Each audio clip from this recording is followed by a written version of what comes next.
very good evening, everyone. I have chosen, well, I have clickbaited you into thinking I'm gonna go with Aston, but I'm in the Porsche, and it's gonna be a Porsche fest. I saw some fast guys taking the Porsche, and I said, well, I kind of want to fight for the wins, so I went with the Porsche, but next race is gonna be Aston for those of you who, like I, like the Aston.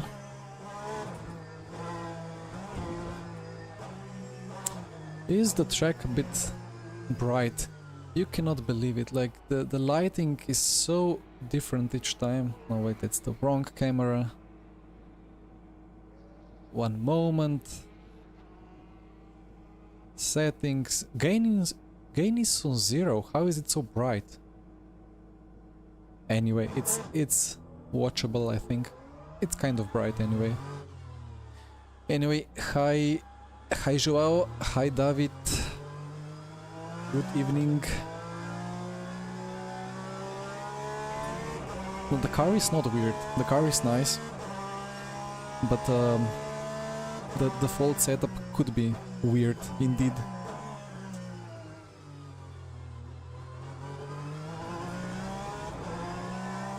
Let's decrease that power cut and increase the TC.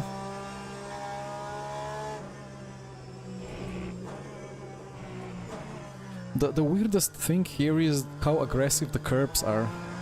Without any filtering, it's just shaking the whole flat.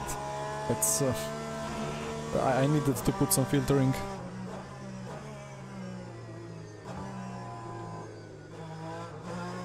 And power understeer, as always in the fixed.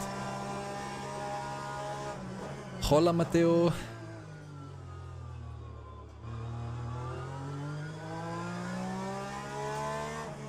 Well, let's see the conditions after this race when I'm doing the Aston fixed. I don't even know what track it is for Aston fixed. But it could be that it was very cold and the softs on the GTEs are not really the softs on hypercars. On hypercars the softs work well in cold conditions, but softs here are not really softs. Hi honey.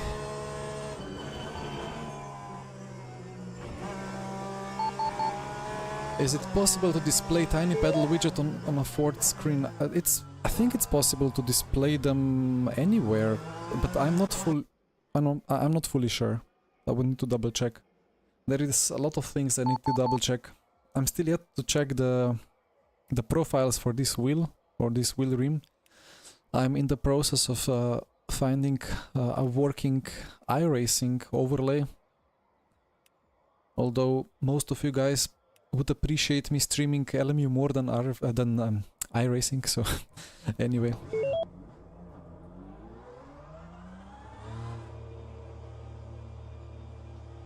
Hi Jan. Anyway, 7 minutes of quali. Hopefully 15 liters of fuel is enough. So we have Mr. Barclay, who is a fast guy, and then we saw Jordi Zviers, who has been in the past even faster guy. Let's see how much have they practiced. Where is my brake bias?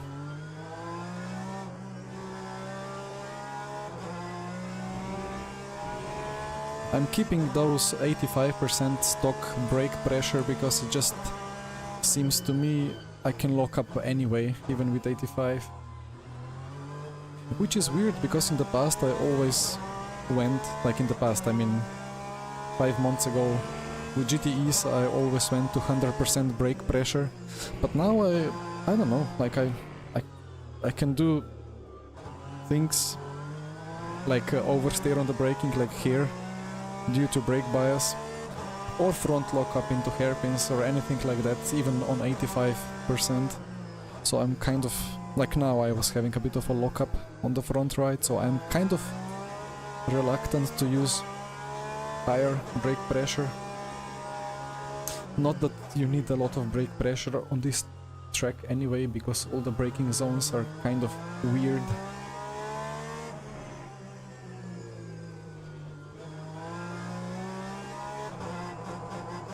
Please, bite.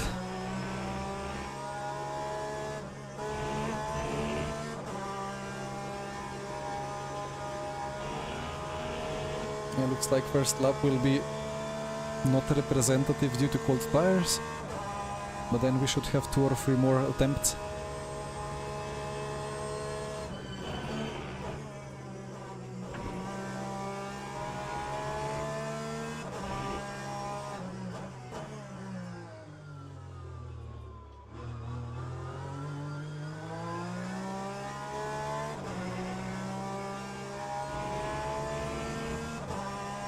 I'm just thinking of this Porsche because, as I had said in the past, I never liked this car in R Factor 2.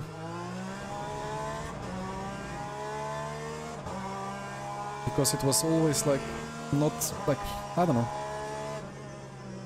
like a pendulum with great brakes, but very tricky rear.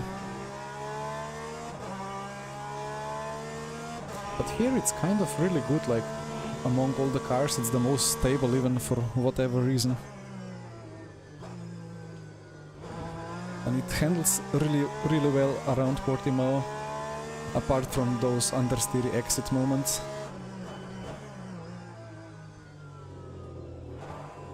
And this corner is bad in any car, so cannot blame the Porsche.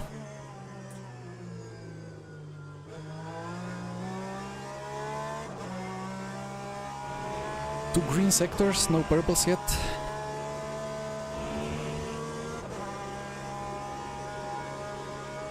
So let's see how much off are we. 40 to 5.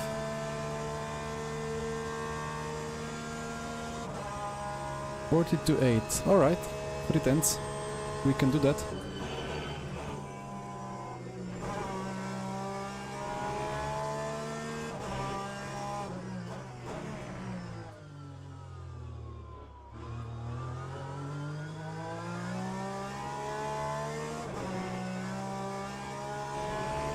I think I went too much to the right. That transition from turn 2 into 3 is so weird. Feels like you will have better exit if you take all the road on the right, going into the uphill left, but the delta just never comes back.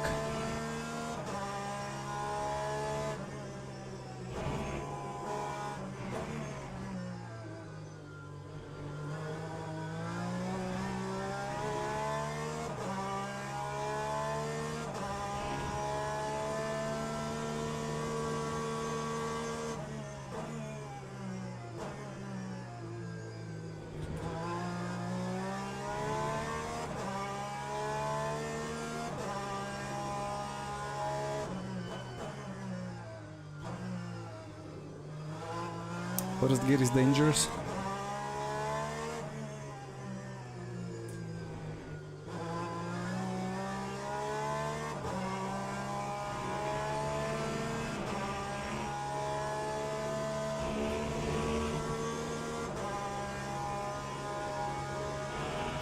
Nicolini with 0.1. Gonna be hard.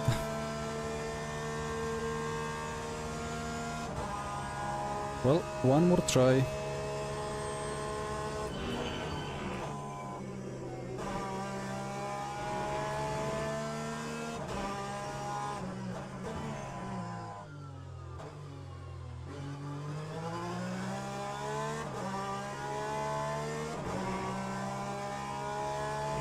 Ah, I did forget to put the power cut down.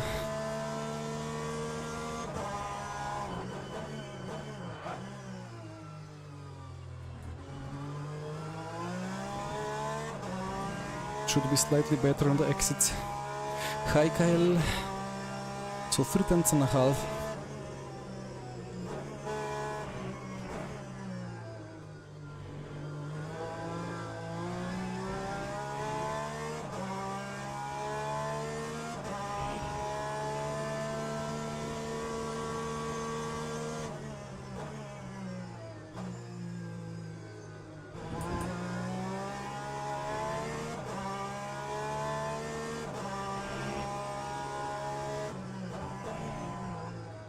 Stay in second.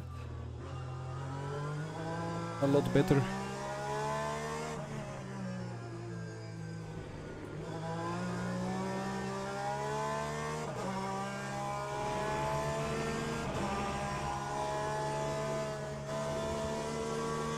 Ah, I missed the curb. I wouldn't 4/10 actually.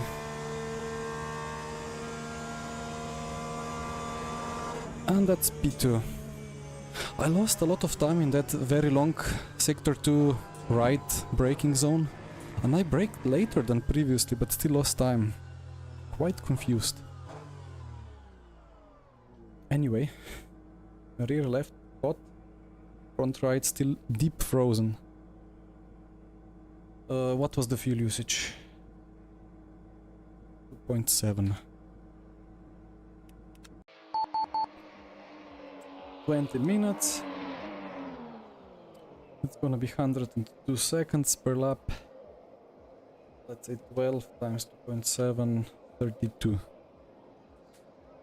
Maybe add a little bit of safety margin. Would be good. 3 quali laps and I'm almost out of breath. I'm getting old. Or I'm not training enough. Hi Stefano. Go Nico, yeah? Gonna be nice race.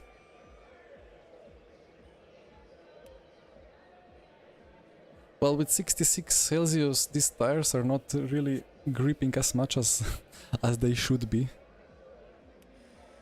My teammate Jesper, who has done a lot of real life racing, kept complaining about how difficult it is to heat up the tires here. That they just take way too much time to get up to temperature. Even in these conditions where you have 37 track temp, it should supposedly be up to temp within a lap.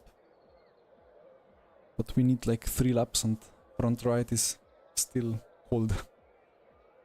Oh well.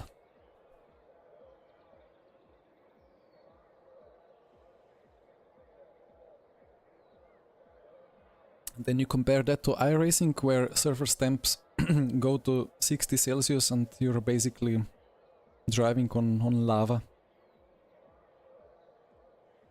Alright, well, speaking of frozen and burning hot, my boiler, or like the water heater, is fixed. Great news. Today I will shower with warm water. Beautiful days. Well, not days. Beautiful evening and beautiful night. No need to deep freeze after a stream anymore. The joys of having a boiler failure during a weekend when nobody's working. AP1 is on the inside. I forgot about that.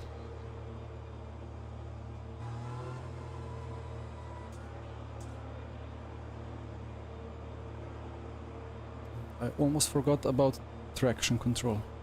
Right.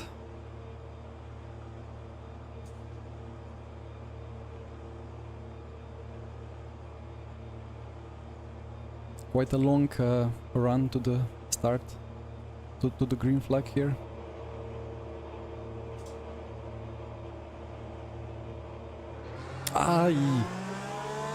I pressed the button, but it's like inside this cave, or like I didn't press enough.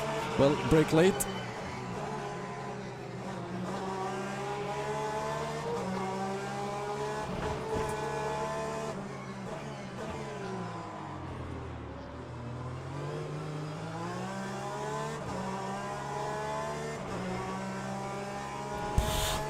I went full crazy. What happened? Like, I actually pressed, but you know, like, it's hard to explain. The button is like inside this plastic circle, which is good for feeling where the button is, but... And then the finger is poking out of the glove, so that's not helping with the... sensing the perfect touch. Anyway, back into P2 with a big slide here. And let's see if we can get close to Nico.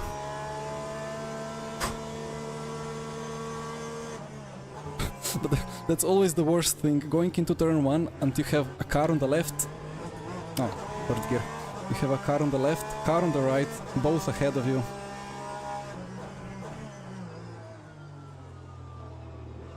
Usually that's not a great circumstances.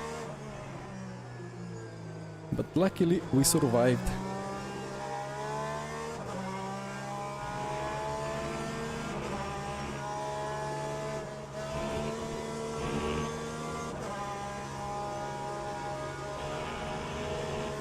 Right, how many laps is this gonna be?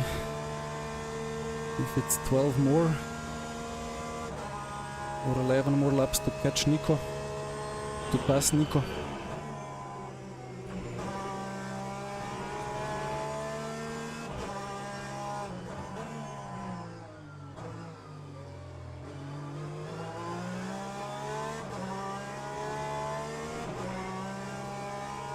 Oh, my cooling is off. Ow. There we go.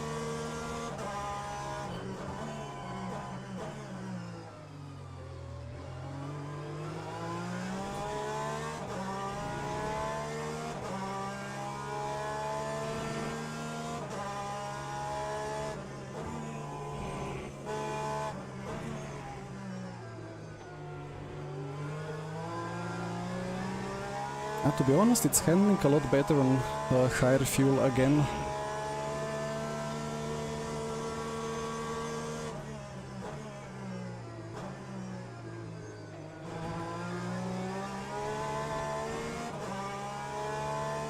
And we actually have some pace here.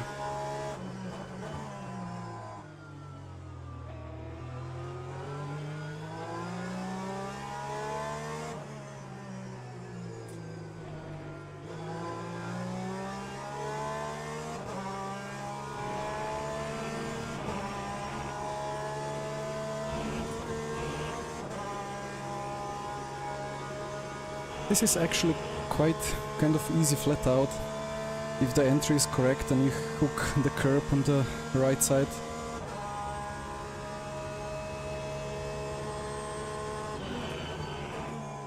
That curb is shaking the whole wheelbase, and I have put a lot of filtering.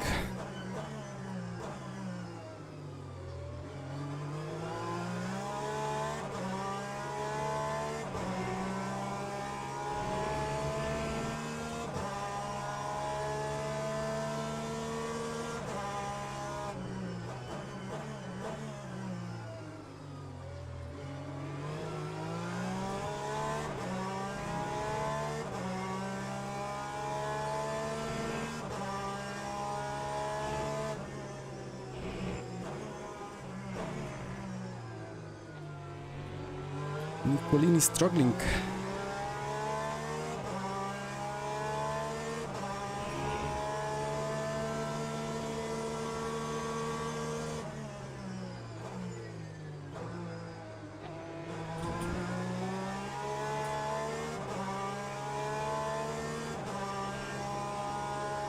Joao, I honestly don't know, I will need to try. I kind of assume that the flat 6 just keeps like increasing the power with RPM.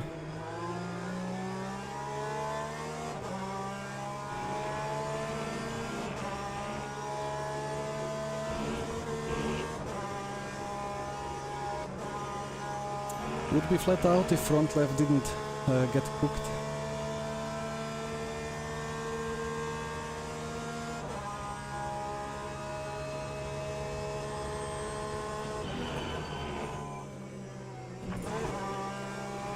It's gonna be a cut. Oh, I forgot.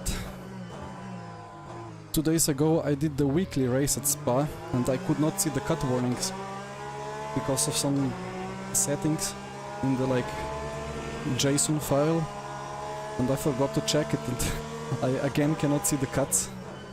Anyway, don't think we will suffer much from that today. Although one race is at Imola, and that's quite a problem maybe. Yeah, we will have a little bit of time before that race.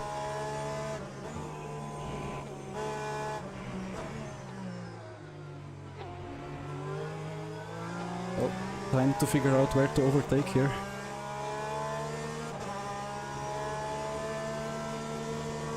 See, Jordi actually lost a position even.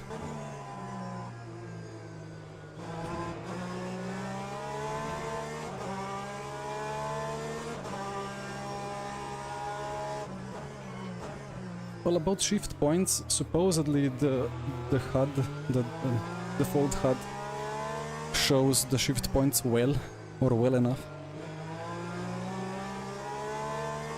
But I will use it when I can move and resize it. For now, it's not possible.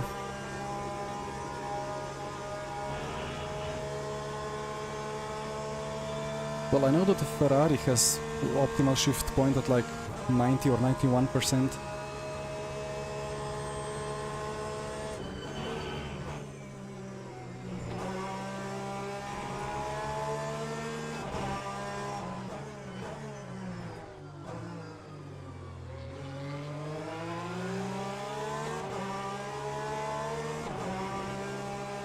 Now the issue is that it's kind of impossible to get a good tow here, so have to find a good dive bomb.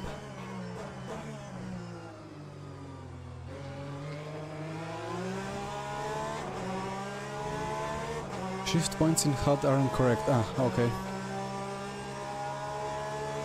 I think they said that they improved them.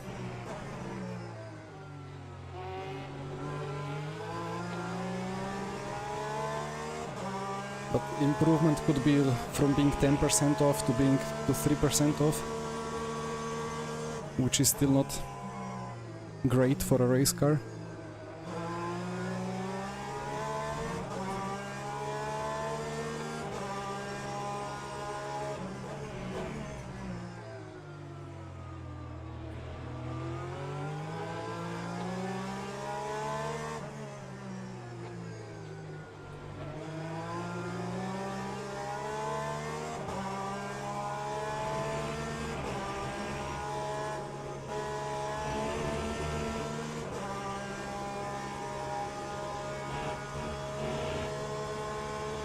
Hi Ankesh. I mean, I normally use these LEDs as well, like I color code them in such a way that I know where to shift. But for these daily races, or like for cars that I don't drive that much, I just don't really do it. I think I have checked the power band of the Porsche maybe once, and that was it. And then I kind of forgot if it was at 97 or 99% or whatever.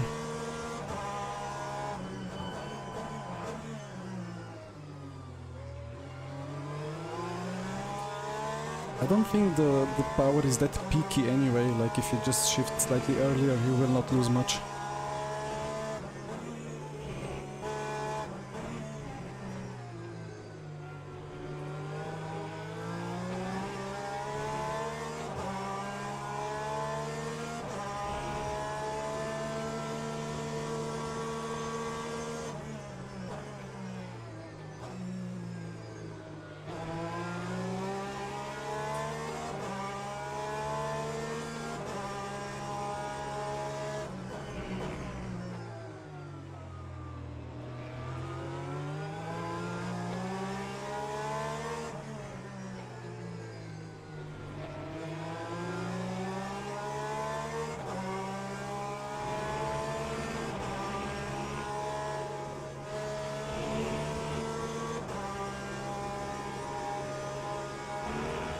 It's gonna be difficult to get close into turn 1.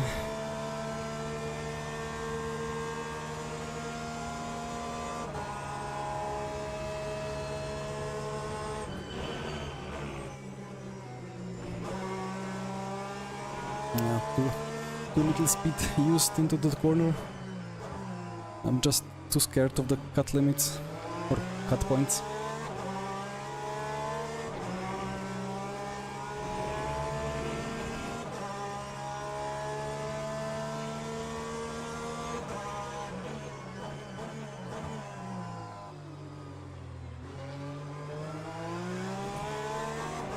Well, nice Peruvian internet as well for Barclay.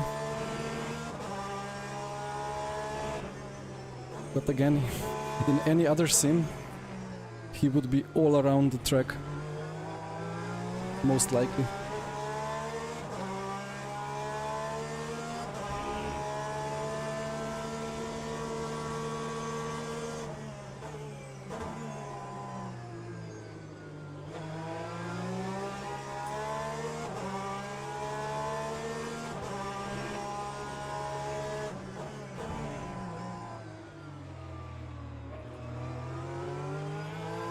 He's using first gear there. To me, first gear there is just asking for trouble.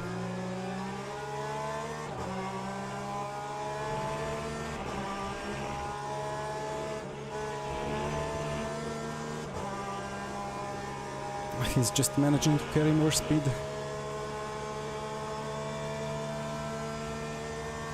Hi Daniele, yeah, exactly. I have not seen him for a long time, but great to see him enjoying some sim racing again. Let's take another cut here. Maybe lift a bit. Oh yeah.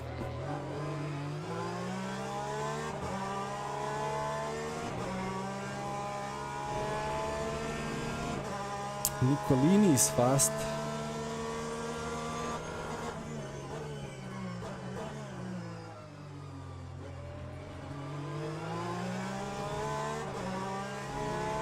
Good evening, Fabio. Yeah, I will do that Aston Martin fix next, and then I will do 2 Inters.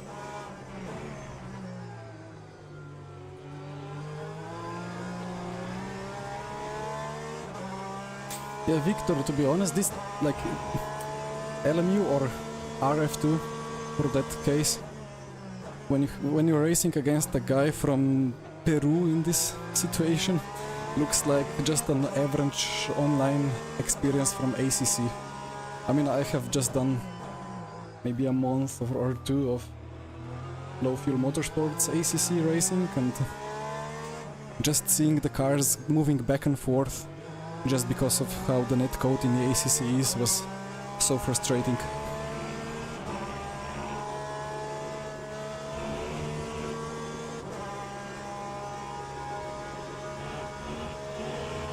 Wait for me, Nico, don't run away.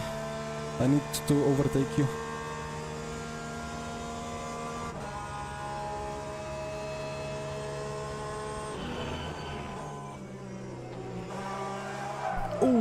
Oh, whoa. Okay. It's still happening. My R factor to muscle memory is still going on. Okay. Calm down. Settle. We have enough. Get behind. Is that still the Porsche feature or what? I think when I was doing a spin like that at Kota one time, I think I was in the Porsche as well. Yeah, I was. Oof. The issue is that I had like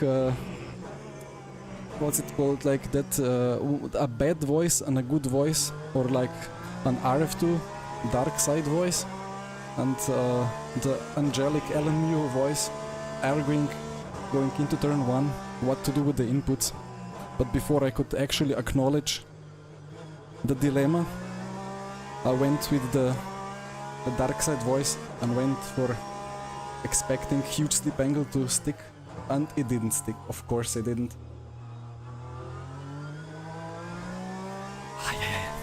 No, it's good. We were moaning for years about broken slip angles, and now it wasn't even that big of a snap, and I did it 360. Okay, well, for now I can only say GG Nicolini, and let's see if I can maybe improve my PB without losing even more time.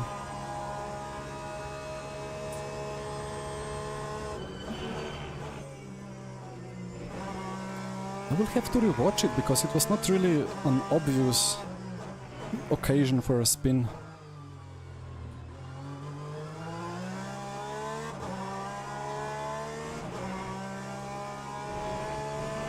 I mean, the car is still kind of jumping a bit after hitting that curb in turn 1.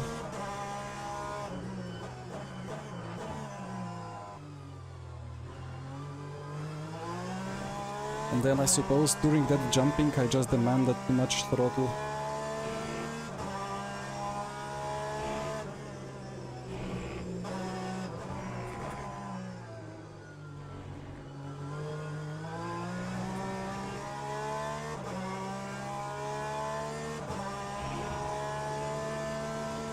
Well, Daniele, what should I say? I mean, it was kind of a big 360, right? I just kept it floored so I would rotate back into the correct direction, so...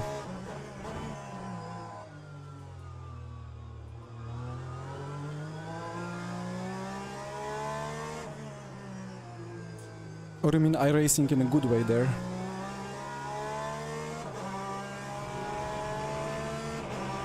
Ah, it was the banana, yes.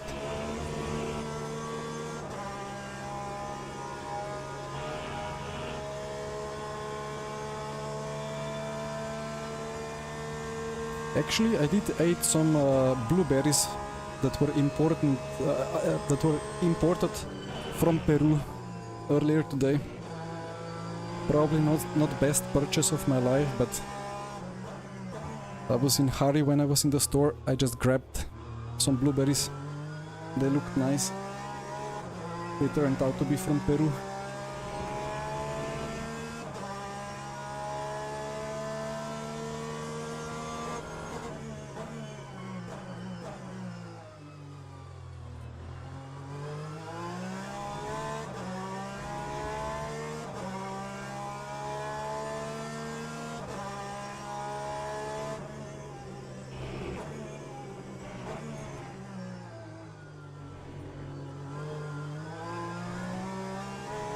Now I'm scared.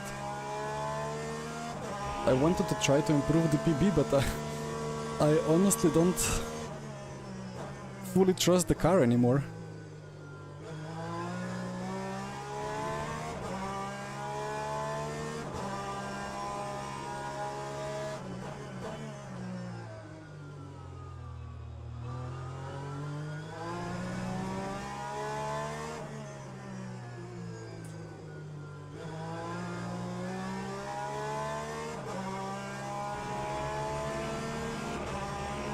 And that is probably a very realistic real life.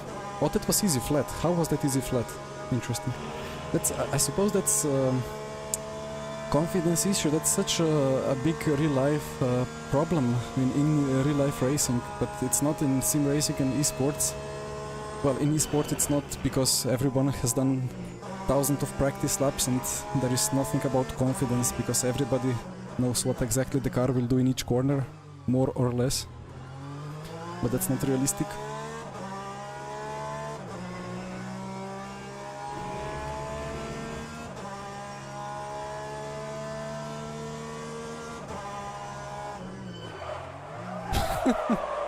Okay, lock the brakes! Lock the brakes!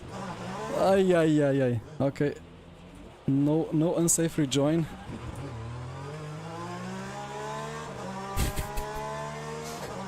How did the rears now snap like that? Well, we have a battle. I didn't want it, but...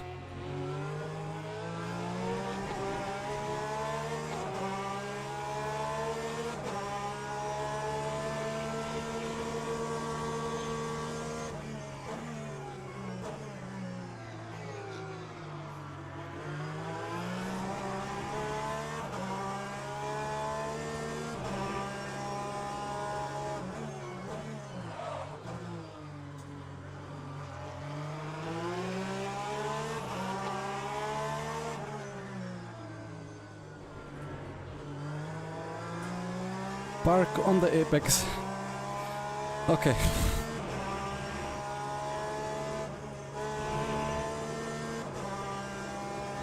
What happened there? in that hairpin.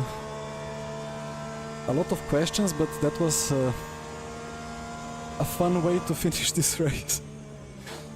Ah, yeah, the confidence. The trust is now gone for good. Luckily, we are swapping to a different car. Come on, watch. change the scene. The scene is working nice. Wait, I can revert a bit faster.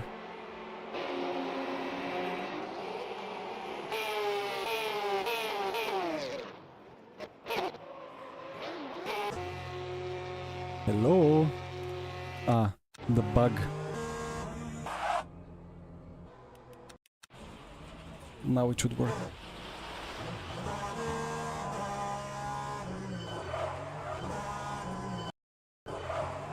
Well, I mean, if you look at my brake input, I kind of started braking and then I lowered the input and then I increased it again. And normally the front says, no, I will not do it anymore, unlocks. But here it was the rear. I feel like the biggest noob. Although this battle was quite nice, right? Yeah, I know, like, it makes sense that the rear gets light and so on, but until now I was always just battling with the front. Jordi got scared. Jordi braked way too early here. A little bit of paint trading, and then the classic switchback. And I kind of defended cheekily. Of course, he went for the attempt. But here you cannot do anything. Park it, you can just park it on the apex, close it on the exits. No way to get around. Maybe quick check what happened with my big F. Was it here? Yeah. Why are you doing this?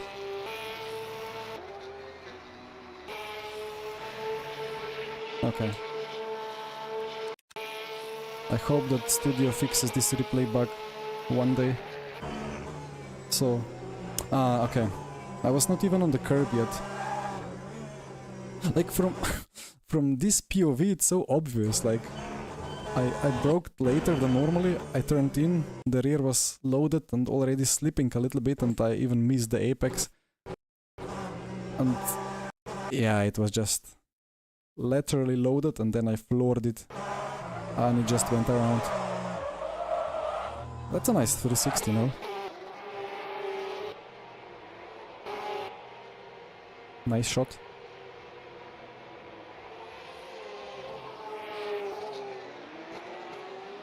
Alright. Off to the next one.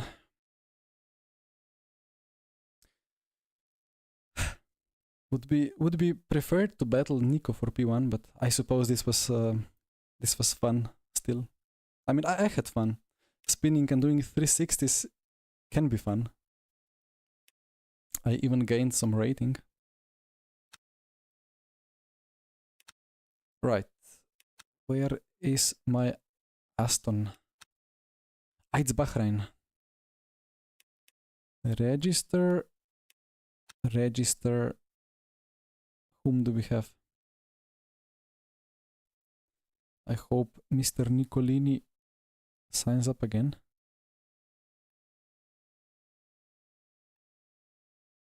Good to see so many kind of newcomers or like bronze people who are testing the scene for the first time and hopefully enjoying it. Well, let's join the practice quickly. Hi Samuele. Yeah, Christos wondering how I didn't notice before the rear's getting lighter. I mean, that's a fair point. Like I should have noticed. If there is something that's very well transferred through force feedback, it's what the rear is doing.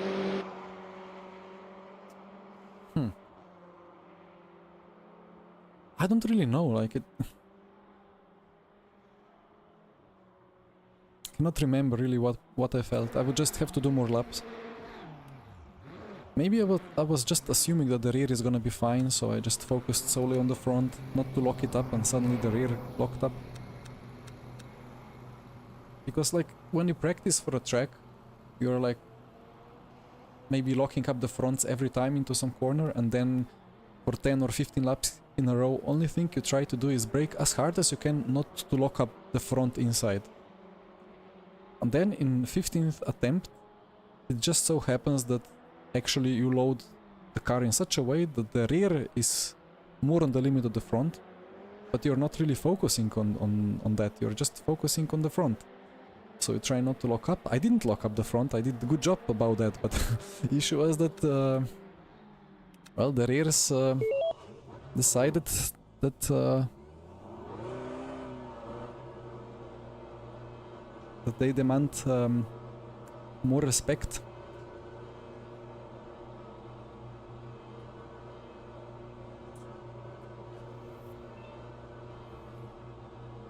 And thank you, Samuele, for the sub, much appreciated.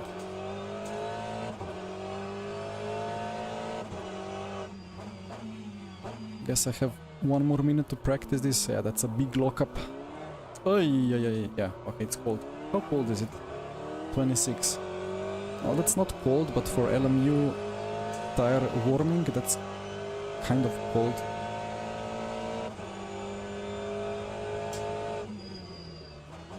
I'm just testing what the brake bias wants.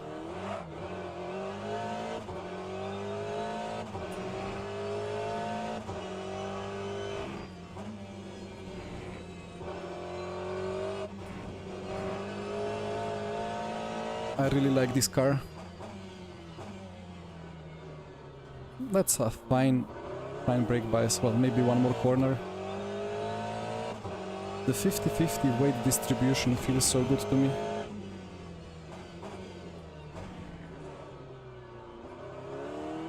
And maybe 49.5.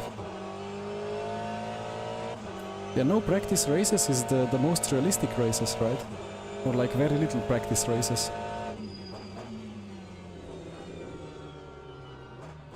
This car is quite oversteery.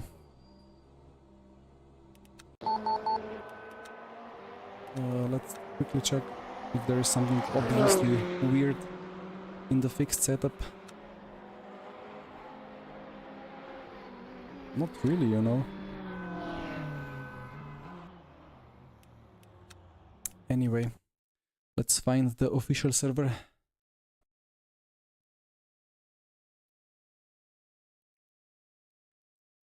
Fabio, yeah, the Corvette is nice as well. I mean, all the GTEs are kind of nice in some aspect. The Corvette was a bit weird on the old tire model, but on LMU tires it's really nice. A bit tricky sometimes, depends on the setup.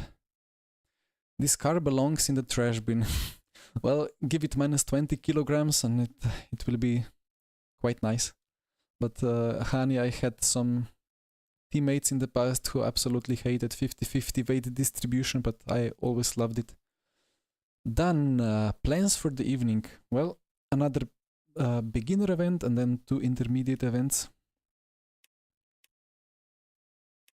Can I join event, please?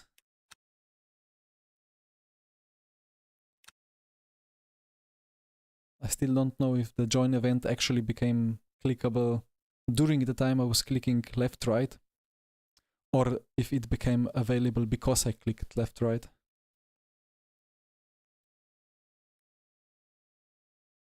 Yeah, for the GT Freeze, well, good question. I suppose that they will be a bit more sophisticated because, well, it's the WEC content, right? Hypercars and GT Freeze. Everything else is should not really be focused on too much, especially with limited resources of the beloved Studio 397. Come on, stop lagging. Thank you.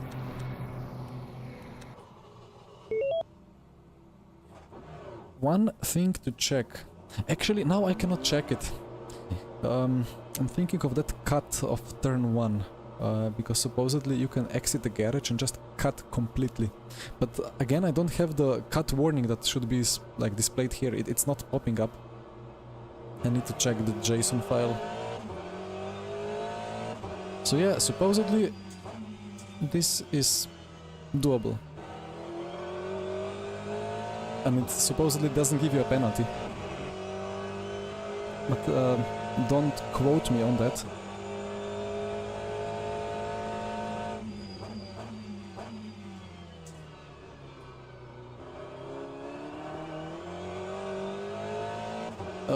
Waldson, sometimes that happens to me, but I think it's been patched recently. Or maybe they said that it will be patched. It will be patched, okay, yeah.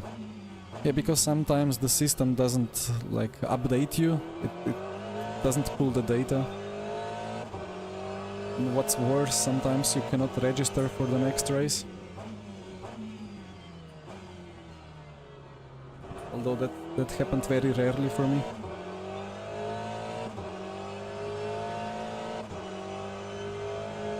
Hype Ricardo, it's not TrackNet plugin, it's Tiny Pedal, but I would suppose it works similarly.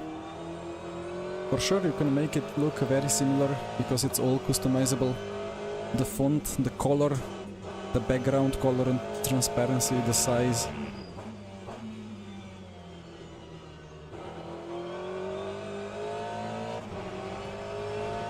I tried to match the in-game colors, but I could maybe do a better job.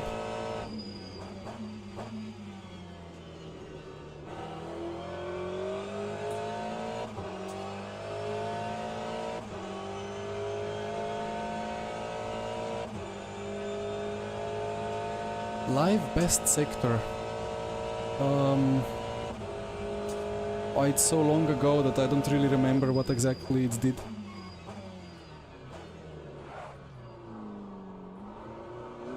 This car kind of reminds me of the LMP2 after the recent update. Into low speed corners it's very light on the rear.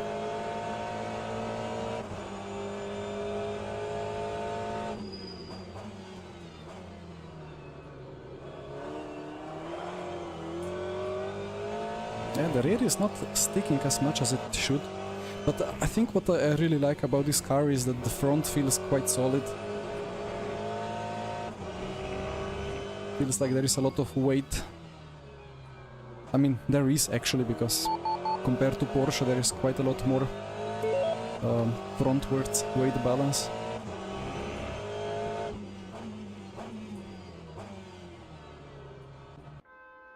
Okay.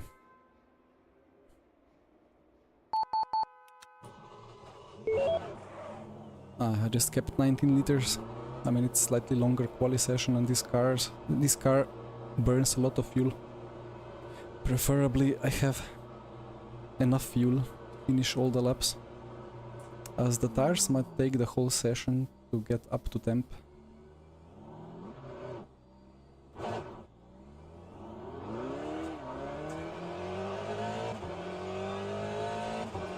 Allen, hello.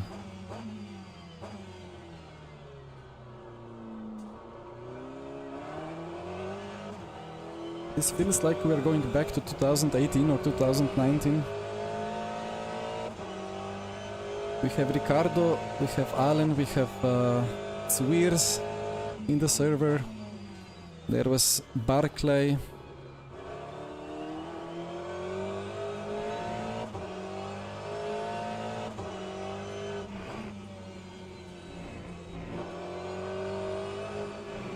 The C7R Corvette, the old RF2 GT3, or was it GTE and GT3? That one was really nice, with front engine. It felt so nice, but it was, well, it was understeer. And then they changed the balance and they broke it, and then it was very e-sporty. Well, more neutral to rotate, but more of a hovercraft instead of a actual solid car. Well, GT Pro... Ooh, okay. Well, maybe I need 50-50 brake bias. GT Pro has gone to range port. That's the official GT... well, not the official GT Pro, but the... how to say it, the hereditary GT Pro. with old RF2 cars copy-pasted into range sport.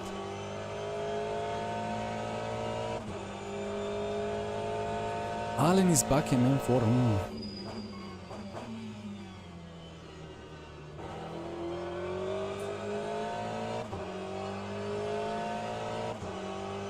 The Fold BB even. Yeah, maybe. Let me try with 50-50 now.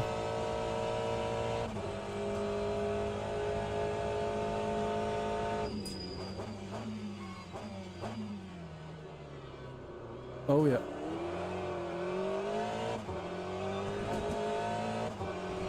Where is my button?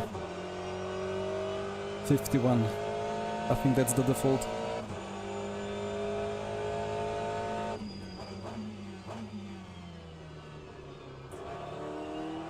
Yeah, that actually feels good.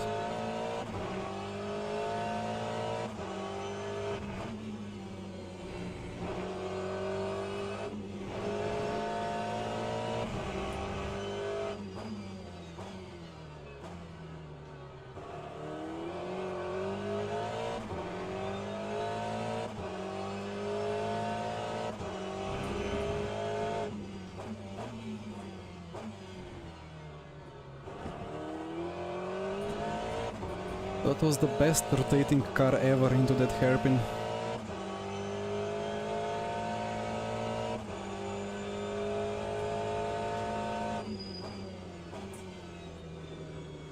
Slightly deep.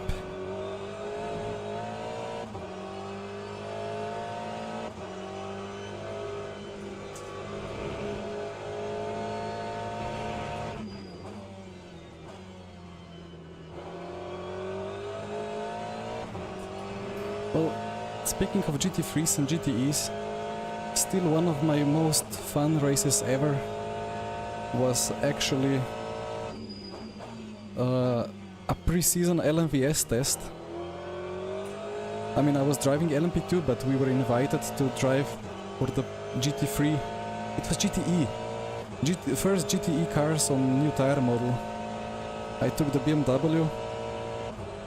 I destroyed everyone from the GT3 field for no reason. It was just the best feeling car ever.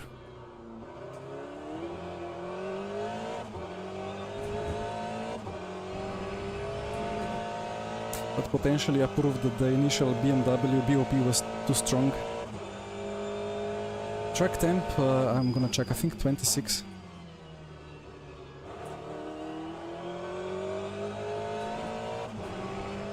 $25.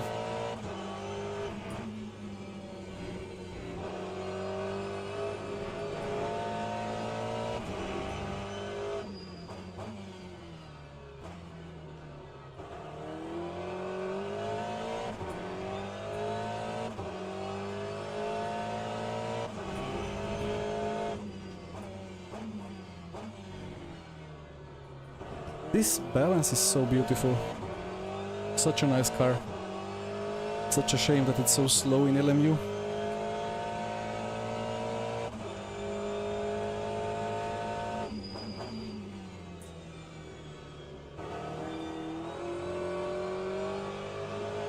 Slightly too aggressive on throttle, but anyway.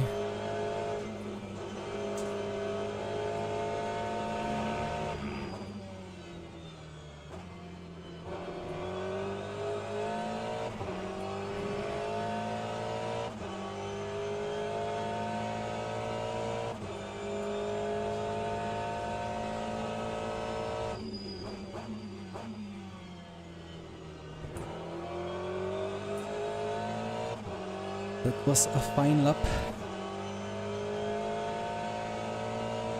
Just fast enough, not fast enough.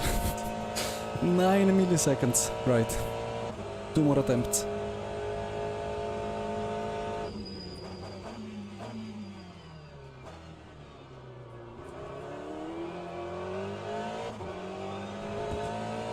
The tires are surely still warming up. A lot more pace to come from everyone.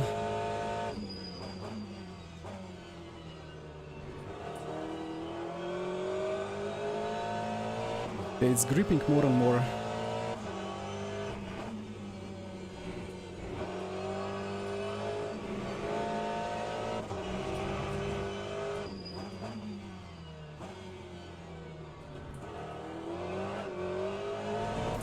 too early on the brakes and too early on the throttle.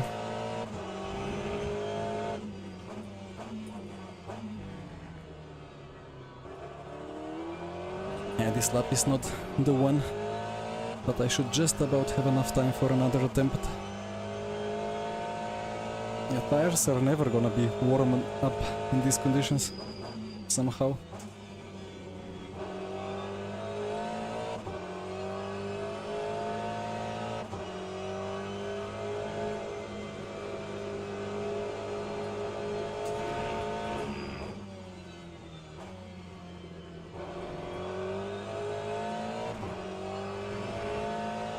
"20 seconds. I think I should just about have enough time.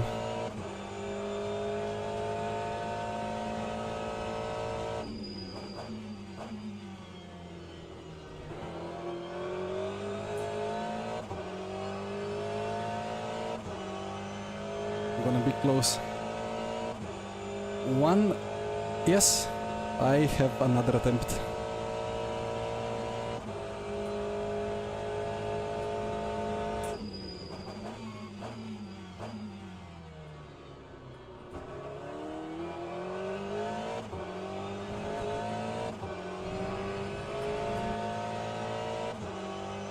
Well, tires just stopped warming up anyway.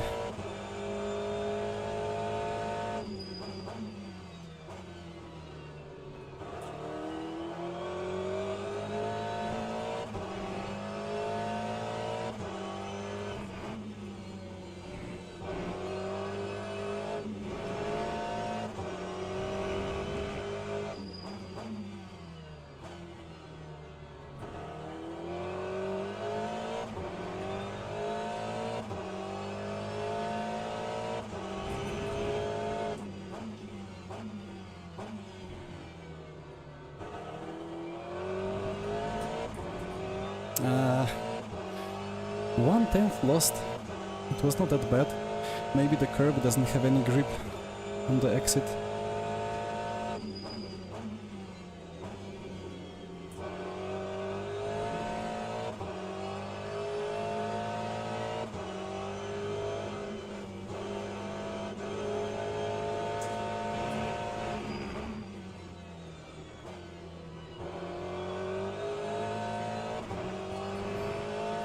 Well, I guess Grigoletos 7.8 is uncatchable, but P2 is possible.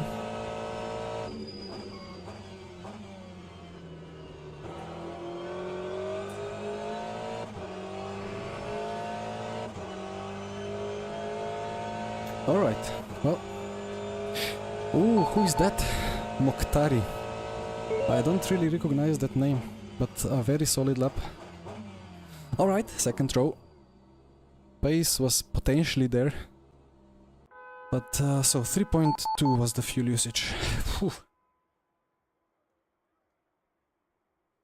118, 11 laps times 3.1. Let's take 35, 36.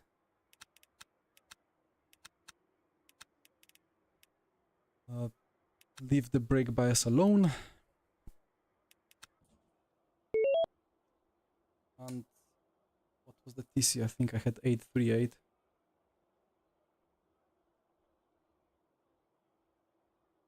Okay, gonna be a fun one.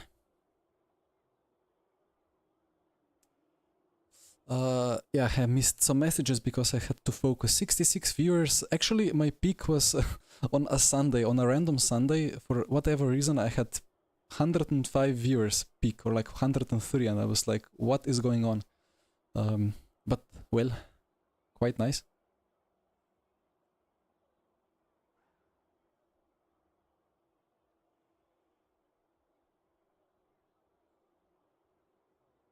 Yeah, I saw that you guys tried removing hypercars from beginner and intermediate in hope that people will go to advanced, but now they're just not driving hypercars anymore.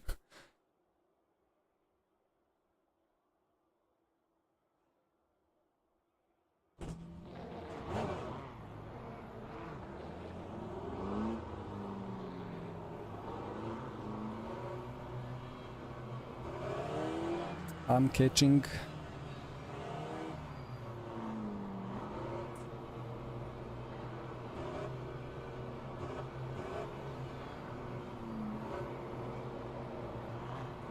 Is this a problem if I see still the red? I never know at what point the penalty could come. Anyway. Oh, that was so fast.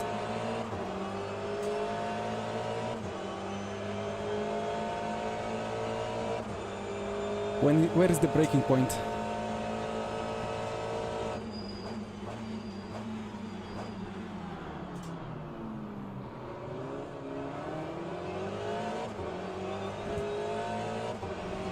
Good exit.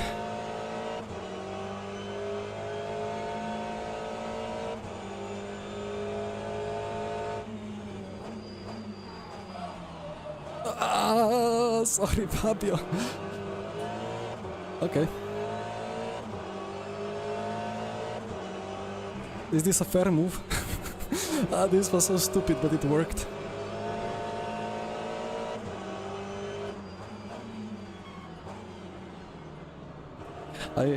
The plan was to lift a little bit, make him think I'm not gonna go for it, and then to go for it. But then I locked up, of course.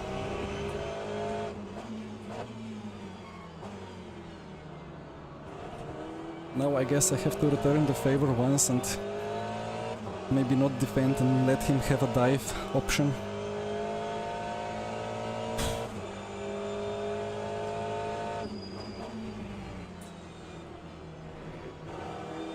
But well guys, this is how the best drivers in the world race in Formula 1, so I need to copy them to be best, right?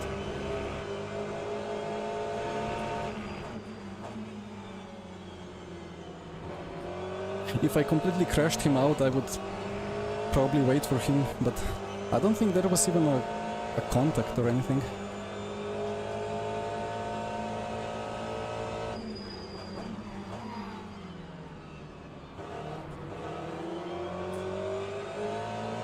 And this does not count as letting him through because I'm just going for the switchback.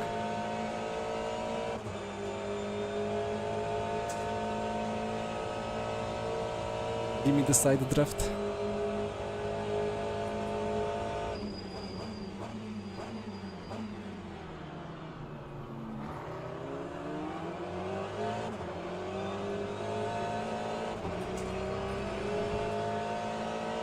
That right side out of turn 1 is just so OP in RF2 and LMU. In real life, they are using the left side way more.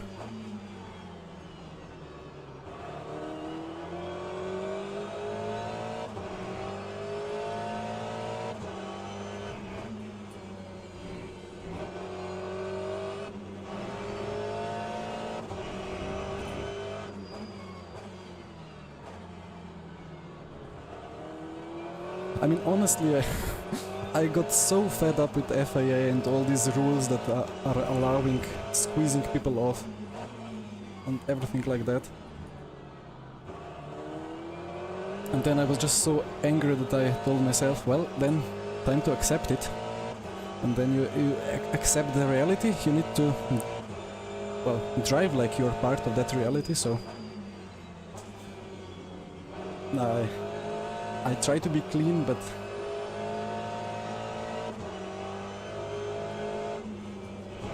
I suppose that would have been a legit overtake move in most real-life racing series. Honestly, I did exactly what Max did on Lewis in that fateful Abu Dhabi race. Go for the inside, not really take the apex, kind of force the opponent a bit wide.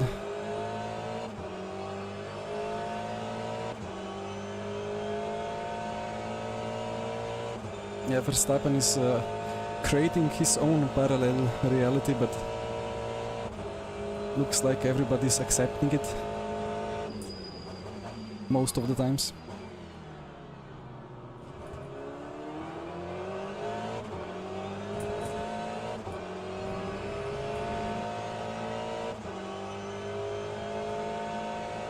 Well, I'm P1 now, but pace-wise I don't think I'm the fastest one, so this is gonna be a struggle for the next 15 minutes.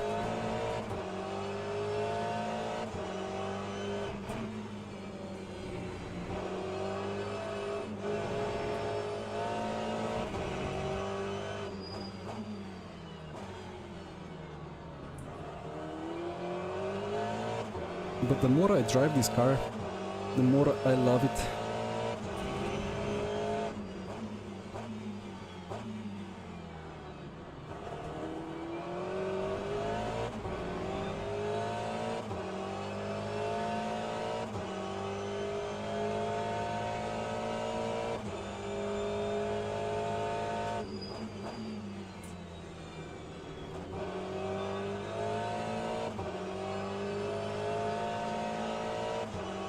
Well, Christos, I still wonder at which point in time they went from all the time you have to leave the space to like, if you're not ahead at the apex, the opponent has every right to completely run you out of the track into the wall or gravel or anywhere.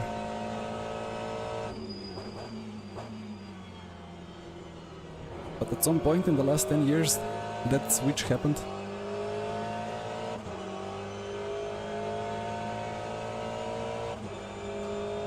The Yerney train sounds good. Yeah, front engine cars with rear wheel drive, that's always a nice thing.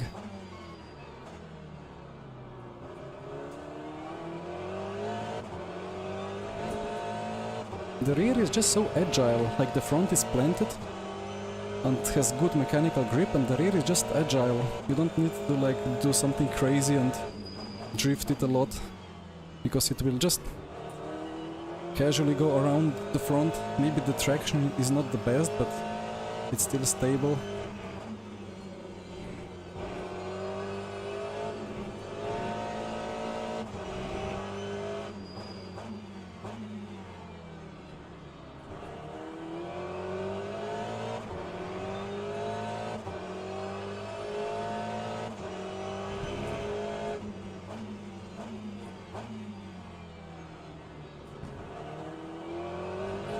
Christos sounds like Barcelona 2016.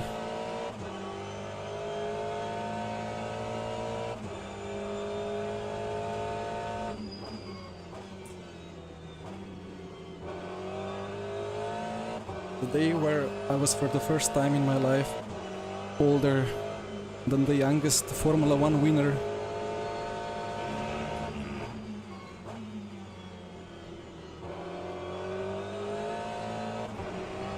Was quite of a deep, meaningful race for me, even though, well, anyway.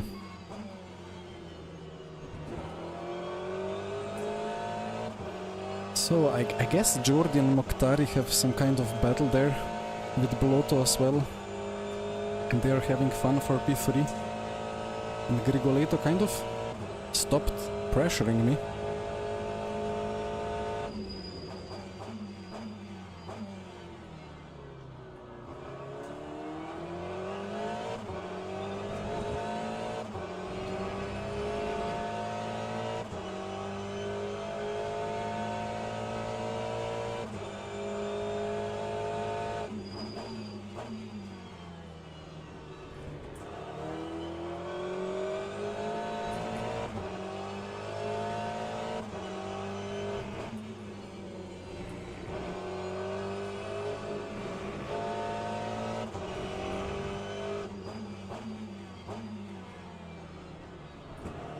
Well, remember the GT3 first release in 2017 on RF2?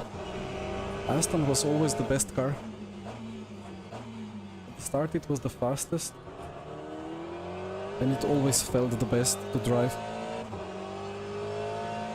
Just the feeling of it was always the best.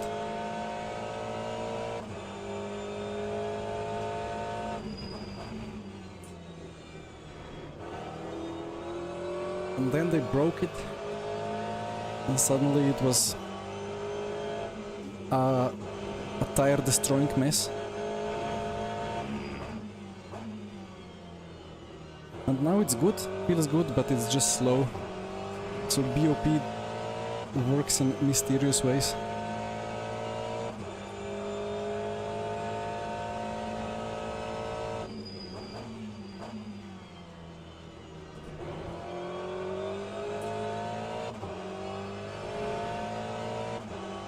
Well, not sure what happened. I just...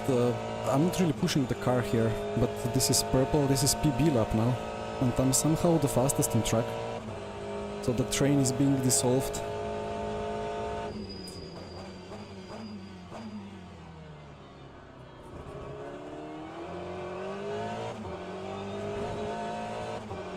Maybe that's explanation, or like that's a conclusion of the new tire model in LMU. If you start to push it, you will not really gain time like you did in RF2, because in RF2 the more you were angry, the more you were deciding to go faster, the faster you went. But here you need to respect the car, respect the tires.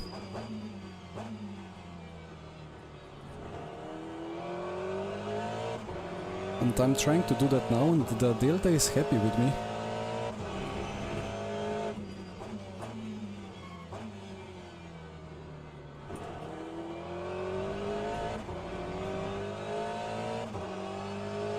And the good thing is that if you decide to push harder, there is still a margin for it to like nail the corner even better, carry 3 kph more, and just do a better effort.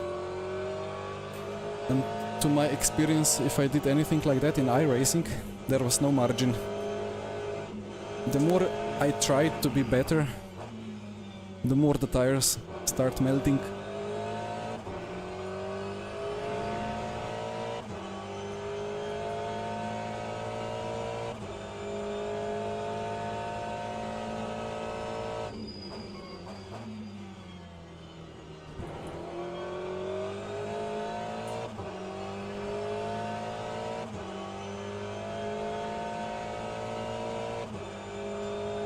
Well, I mean, pushing the car is very subjective anyway. Well, Alan, that's one way to put it.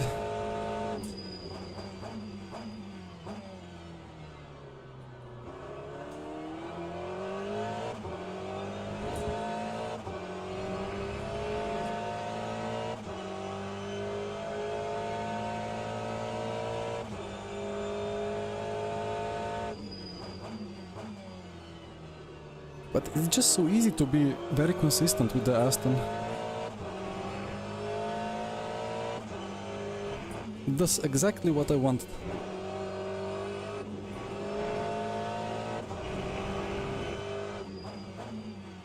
Except for the customary fixed setup, turn exit, power understeer.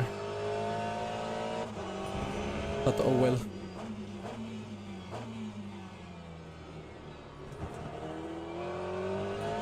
I plan to take this car for the second, or like, yeah, for the next race, for the Multiclass Open in Intermediate.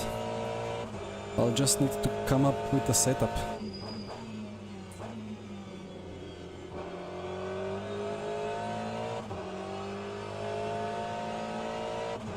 Although I have some Porsche setup, so if there is many fast cars or fast people in the register list, I might just take the Porsche. Or the Ferrari, I have a Ferrari setup for Imola.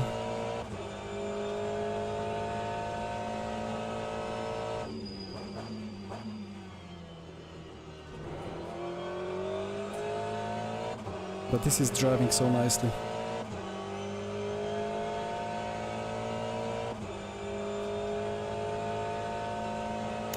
Well, I'm driving very gently and the lap times are just better and better, so...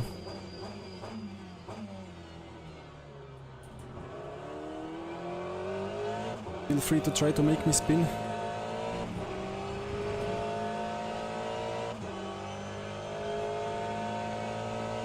But I'm just enjoying so much this balance.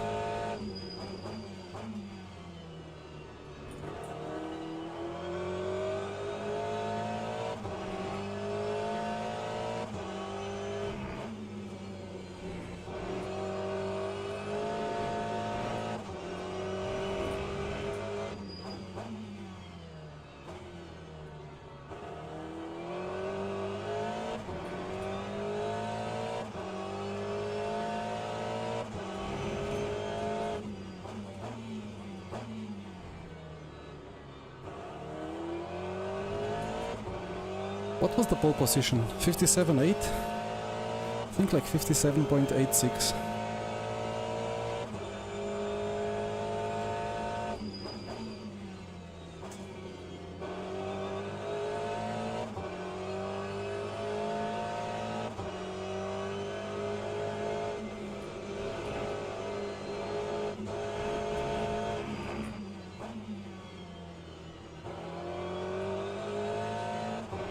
That was so close to a cut.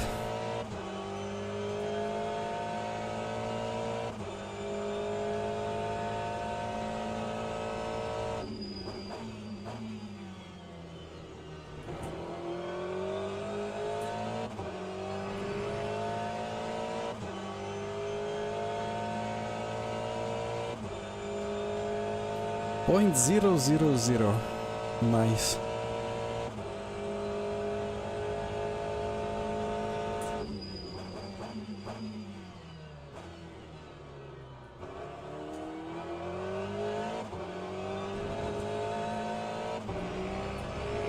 Well, I complained about Formula 1 line being not doable in LMU, but now I gained half a tenth by doing it.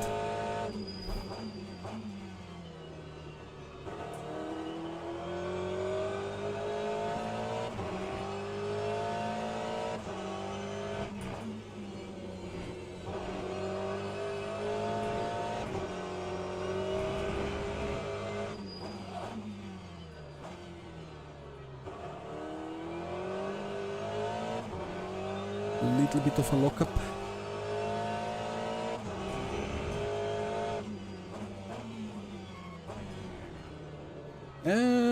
Okay. I mean, the rear is light, so it kind of it snaps quicker, but then it's easier to catch. And then with the Porsche, the rear just sticks until it doesn't, and when it doesn't, it's a huge pendulum.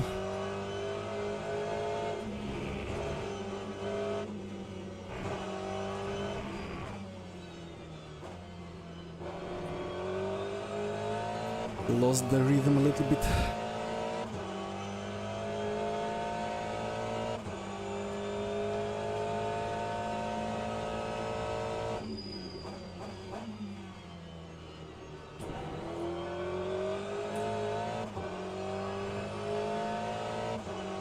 Looks like 2 more laps.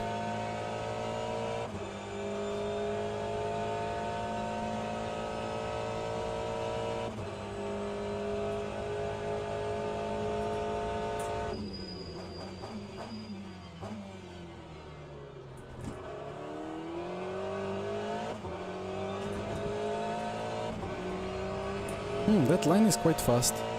Kind of do early apex, carry a bit more speed, and just open up the corner.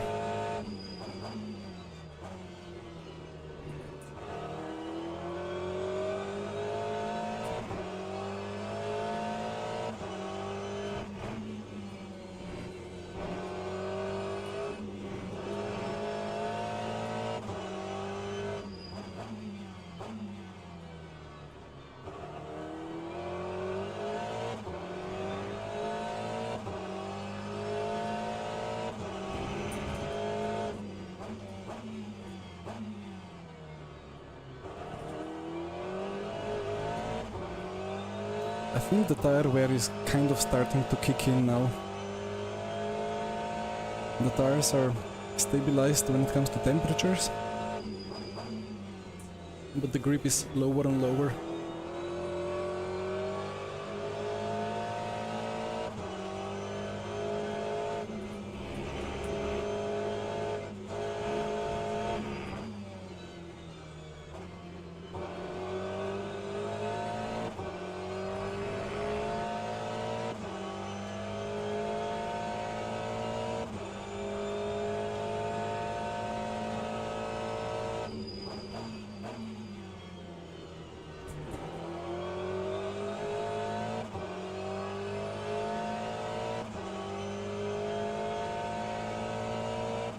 Well, one more.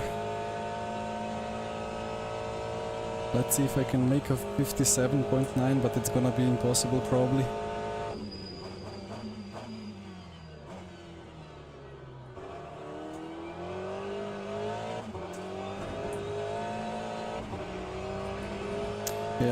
I overdid the opening up of the corner. There is no real road on the exit on the very left.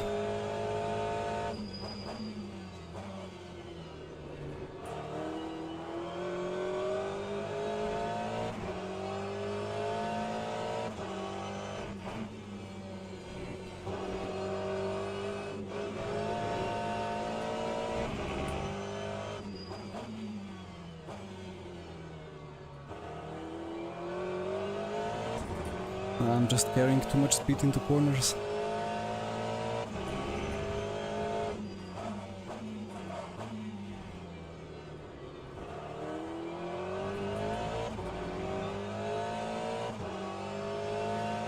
Sounded like two huge lockups, but I think the sounds were just over dramatic.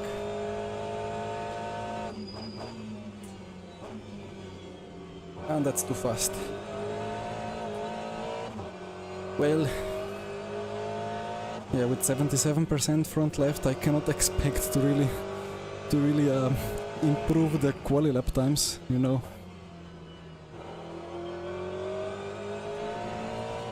But either way, in the first laps I didn't really feel I had the pace, but then suddenly, I don't know, people start to drop off, but my lap time just kept improving. Such a nice car. Dear studio, please BOP it so we can use it. And across the line. Let's check that dive bomb. It wasn't the best. And sorry Fabio for that. Let's see what I did.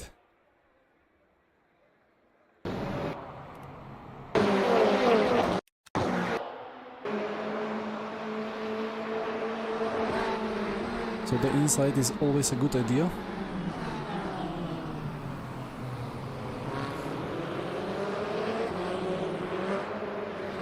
How did I have... Ah yeah, Fabio went quite deep there and struggled with traction, so I just had better exit. And then I kind of lifted and then decided, nope, I'm going for it. And then of course front right locks up. That's so cheeky. I mean, if Fabio could see... hi Fabio. You did early braking. Interesting. Interesting. From my POV, it was a very dirty dive bomb that you had to avoid then. But, well, good reaction there from you not to have a monumental crash. 2.75. I don't even know how many points I got because I cannot see the cut points. Actually, I could see in MFD, but I didn't ever check it. And yeah, if you're there, you just don't have any grip where Fabio is. I mean, I'm showing with finger, but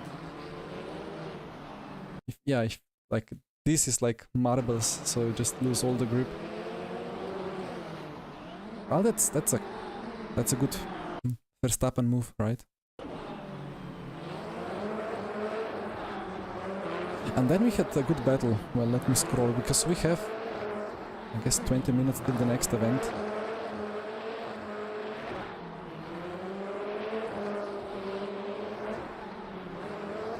Here I was not really feeling like I have any pace.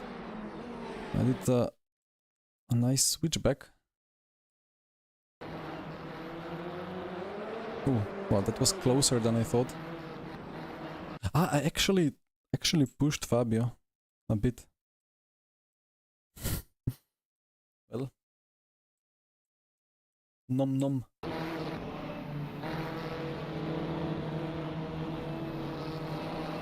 What is going on with the collision models?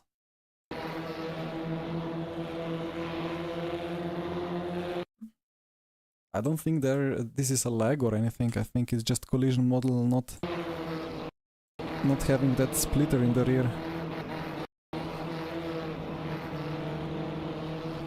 I don't know. Either way, a switchback, search for some draft, brake late. take the apex, and again, more rubber on the right, and therefore better exit speed.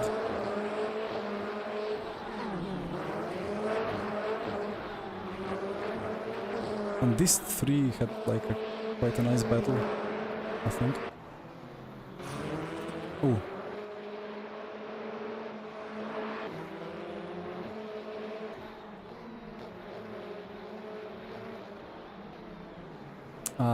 A lockup.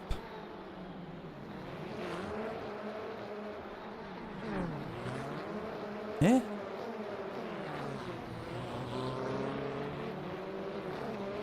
He lifted.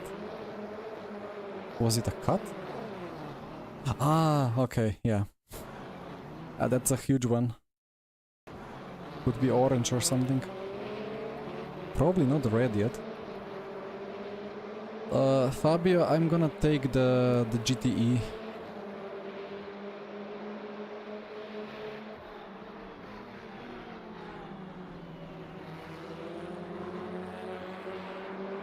Yeah, about iRacing, I suppose so. Alright, let's quickly check when is the next race. After looking at the rank.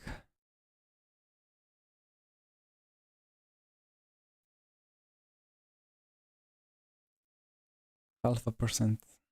Okay. Where is my back to online button? I can never find it. There should be some back to online button somewhere, but I just cannot ever find it. Anyway. We go into Multiclass Open. And I don't know what car to take. I kind of want to drive the Aston again, but I'm gonna be nowhere. Hi Tsari, or Chari, or Kari. It's such a struggle with the C's for us Slavic people, because a C is a C, or a C is a C, and then reading other languages, a C can be either S or Ch or K or whatever. Why PC suddenly won't detect my 2 discs? Well, that's a very weird thing to have. Aston lost the first challenge. I don't know about that. Thank you, Matteo. I will register with the Aston, and then I will quickly try to fix something. Let me see if I can actually show it to you, because I will be going to the settings JSON. Like this, and where are you? LMU user data player settings JSON. Right. Now let me see if I can show that in my OBS. Where are you?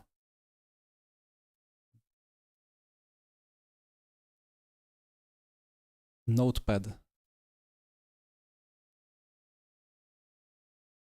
Why is it not showing the notepad?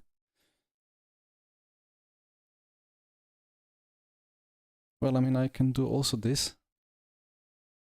Maybe not the best visible, but let me find it. Aston lost to first without TC. I think I would need maybe a couple of hours of practice first.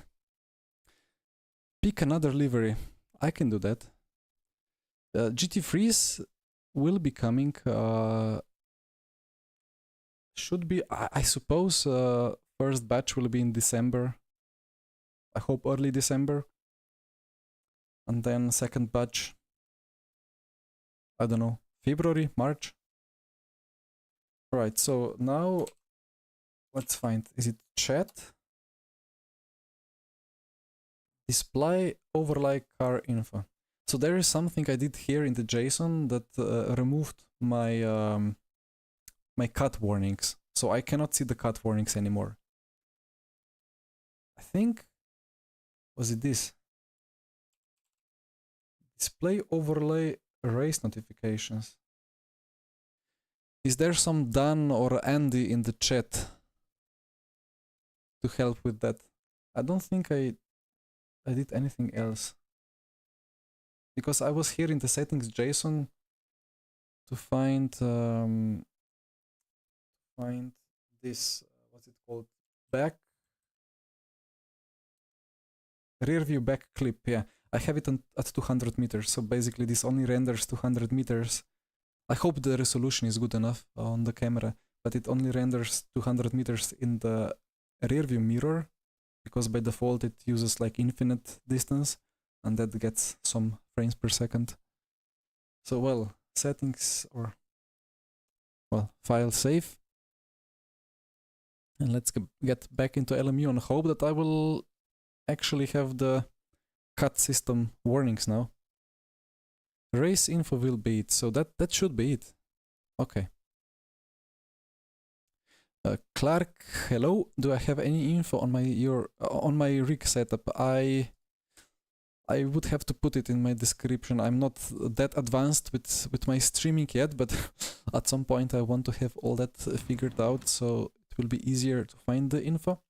I promised a rig tour one time, but basically it's a Simplexity V8 rig. Well, Simplexity is a small sim rig business from Denmark, run by well, nowadays a teammate Jesper, but I don't know if it's really like online.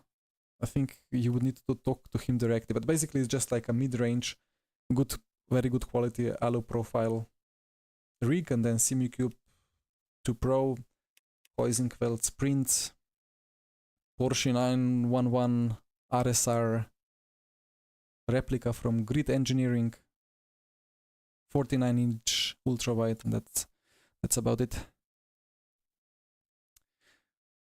Motion blur. Wait, I have it on only for the cameras. Maybe like this will be. Now it's only. Yeah. Okay, where is it? Le Mans Ultimate.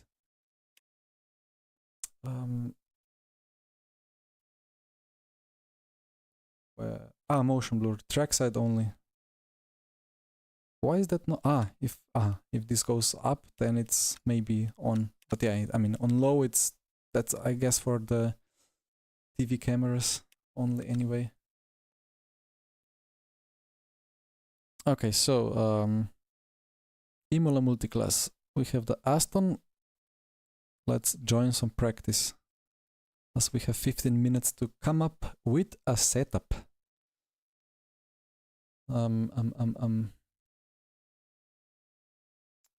Yeah, I will. Okay. Maybe this is. Maybe I need to make a video on it, on this. Namely, my Motec. Let me quickly explain what is going on there. So I did a lap at Portimao, and my FFB was completely destroying everything over curbs.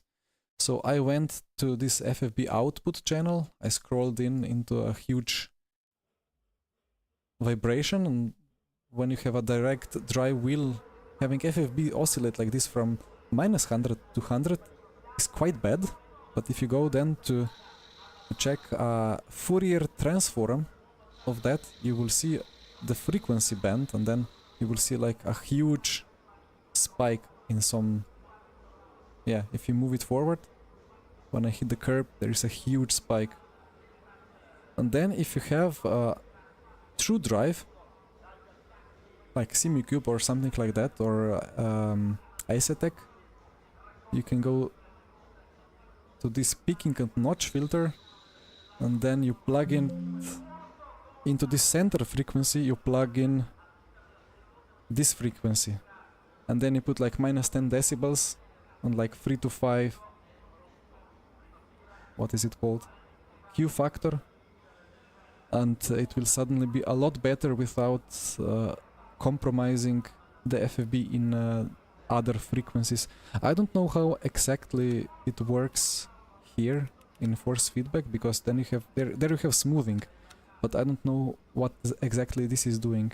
I fear this is just smoothing across the whole frequency band, and therefore FFB is slower everywhere. Anyway, maybe I will make a video, because I don't think anybody on YouTube ever explained that.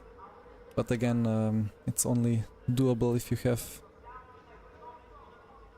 well, Simucube or Acetec, or maybe some other manufacturers have it doable as well.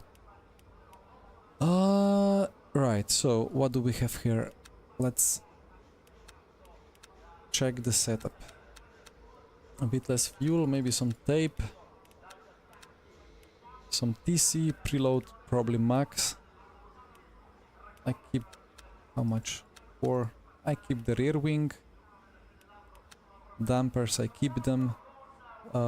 Spring rate. What should I do here? Let me do... Yeah, for the curbs, maybe here it will be better to have a slightly softer front spring. Maybe slightly lower... I don't know. I'll do a lap and see how it feels, and then check Motec.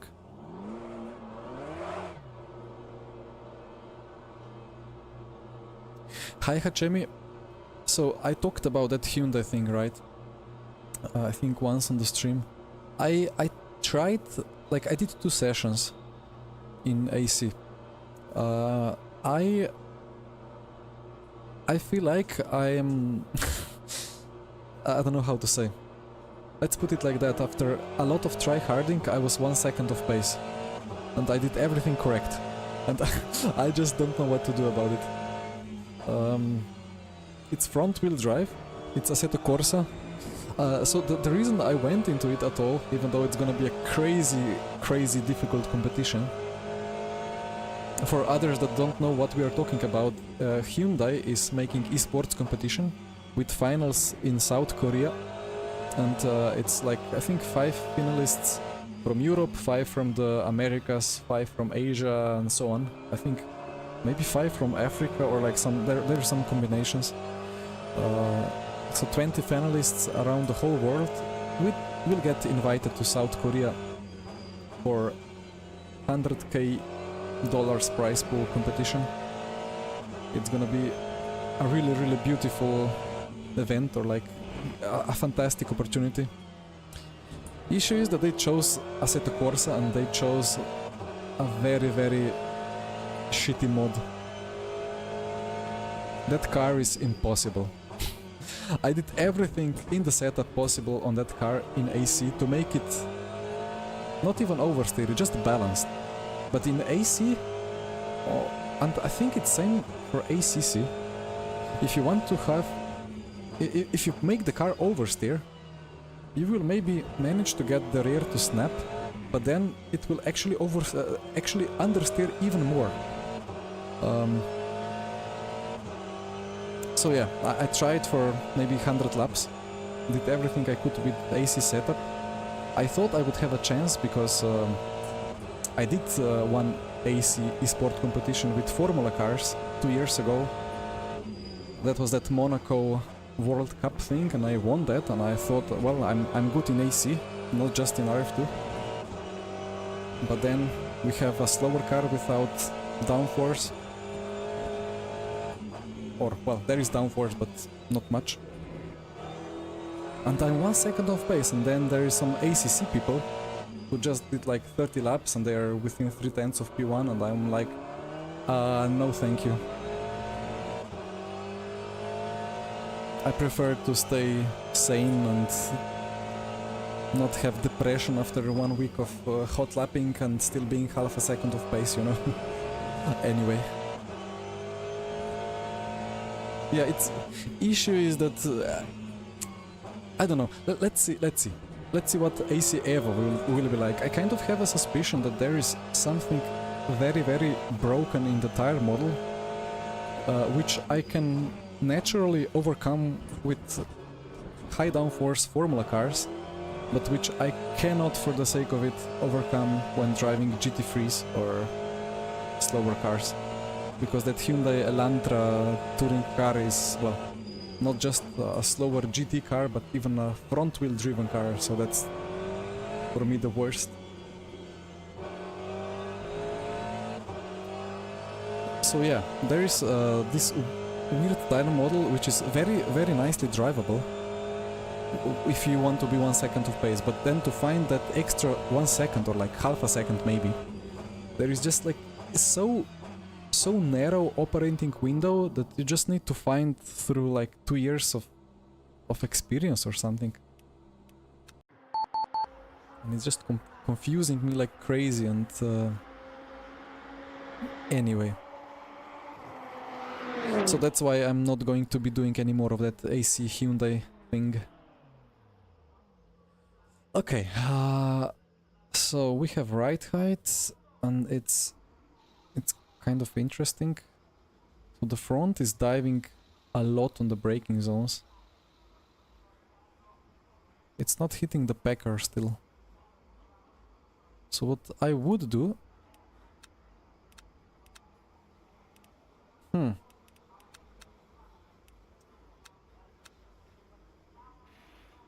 I would need to do more texting, but for the balance purposes I could put rear ride height to 5, but then I will lose a lot of front downforce. It goes to 10.5. I don't think I can really fix or like improve. This setup is quite well made, to be honest. Maybe I could reduce the damping a bit.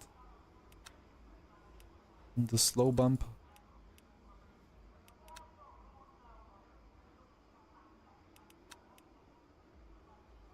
Yeah, not much more to be done here.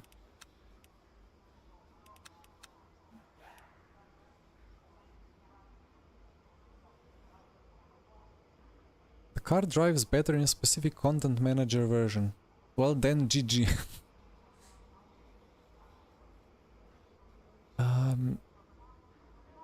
There is a version where the car drives like a car, and another one where the car has an insane lift of oversteer. I don't know. And yeah, Niels, I saw Niels there in the leaderboard, and I don't know.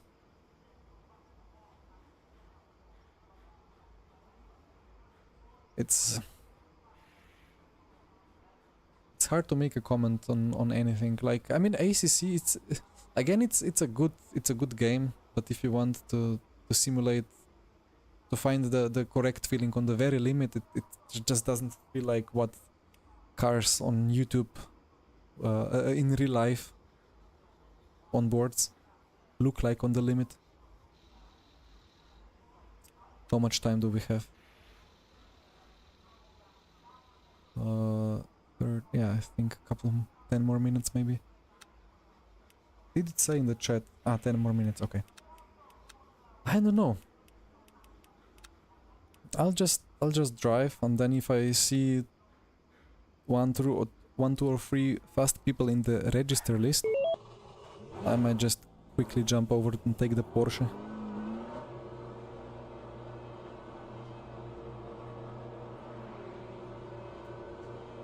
Swap to Ferrari. Let me do just one more lap with this.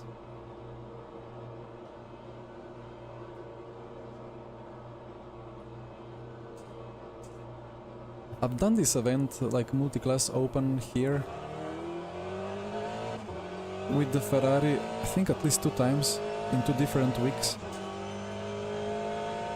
But I've never tried the Aston.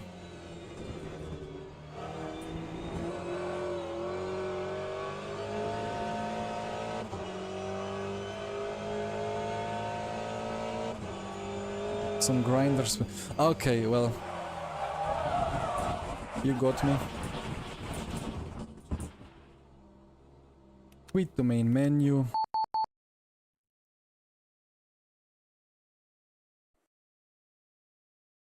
Ferrari, Ferrari. Ferrari, Ferrari. We are taking the Ferrari. but I'm gonna take the blue one. Oi, why is there Aston?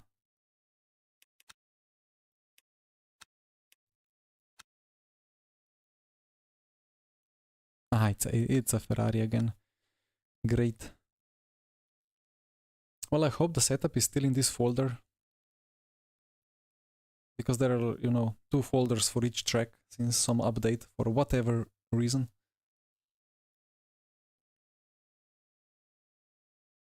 Never get into the meta.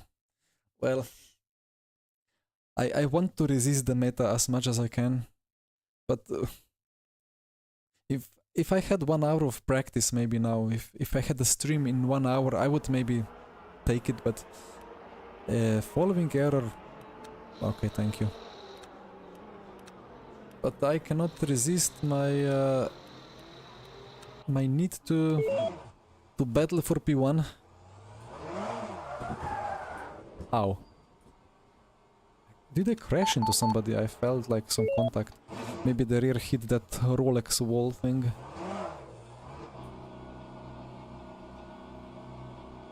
And this is gonna be another track where the tires are never going to be up to temperature.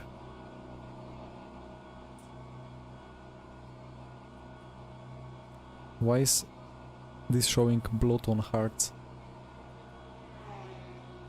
Config save. Okay. Maybe we need to talk to Mr.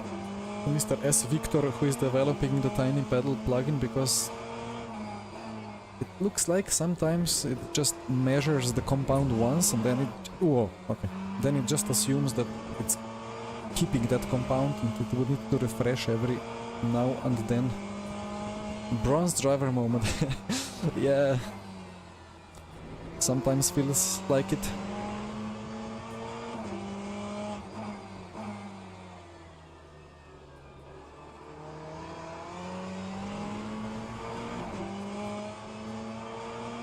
Alright, the first light here is the shift point, if I remember correctly.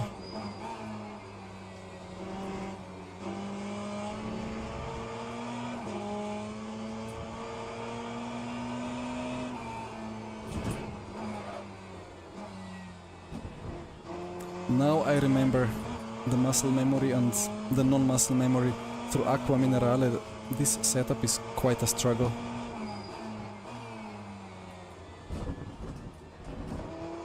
And the track limits are updated a bit.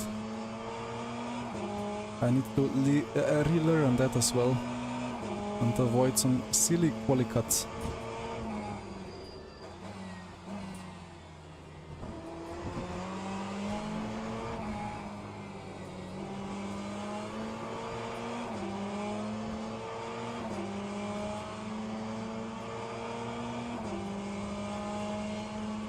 Look at that beautiful Aston there. Such a nice car.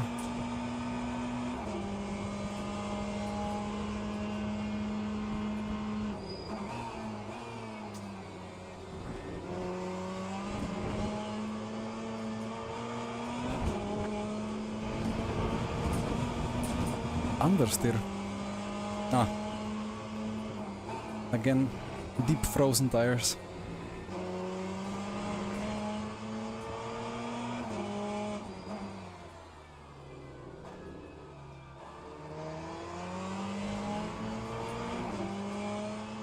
I prefer the Aston balance, but this is just faster.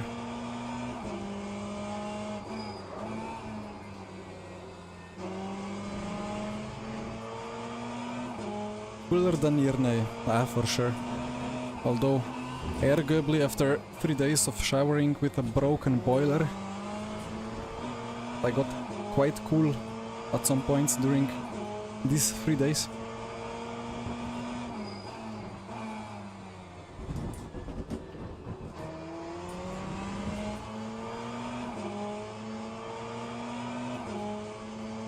And the worst thing was that it was the first days when the temperatures dropped to around 0, and then it's an old communist block, you know. There is no insulation, so the water is as as cold as the temperature outside, or like midpoint of the inside the block and outside, and that's around 10 Celsius. It's not the best experience, but it's a cool experience for sure. Event start. Copy, copy, copy.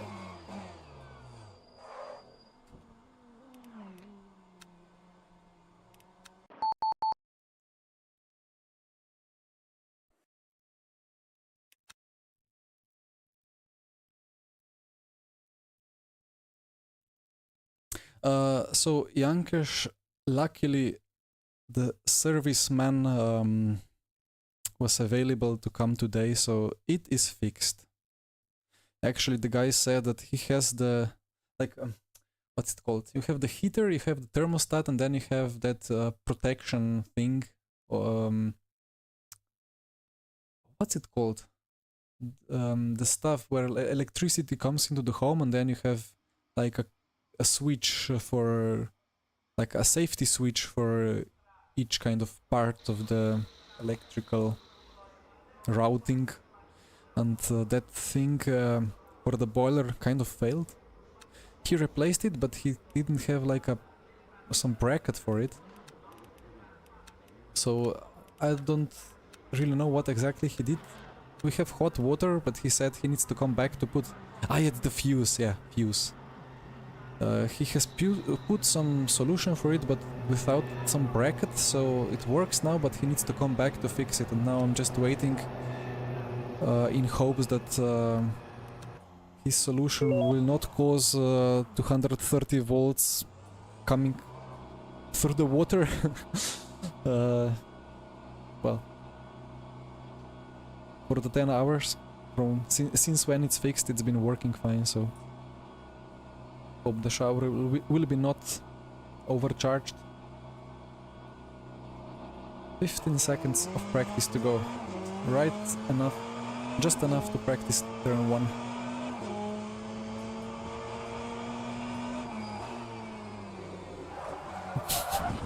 Okay, that's good practice, you know.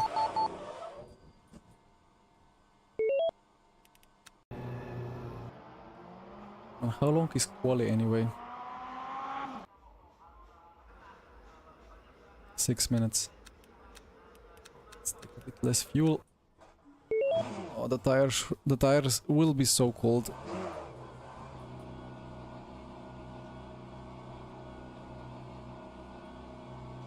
Well, Yankash, I will do my best to survive. Would have already won the race in the Aston, yeah. Oh well.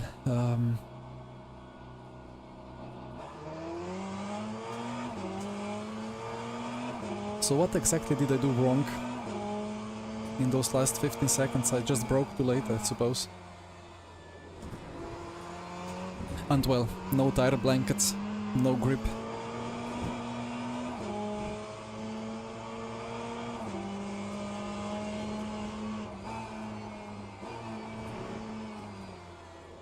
I think I need to kind of overload the tires a bit here to get some temperature in.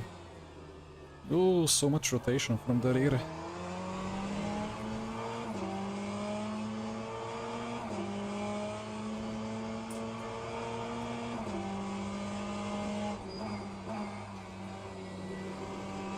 I still don't get it.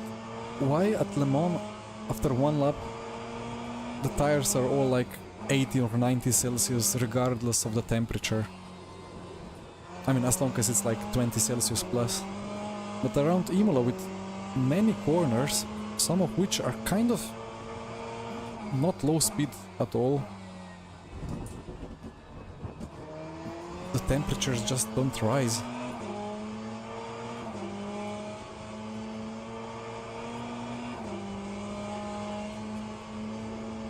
Understeer and oversteer, yeah, exactly. I mean, the balance is kind of similar all the time, which is nice. Just that lap 1 balance is a lot more 4-wheel drifty. How much time will we actually, or how many laps will we be able to do? I think 3 attempts. Will not be 4.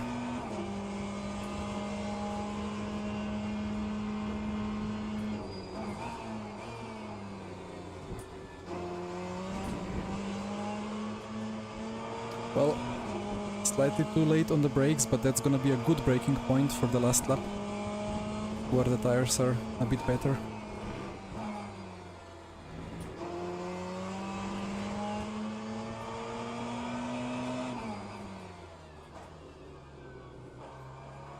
I wanted to turn in, but if I turned in, I would be pointing into opposite direction.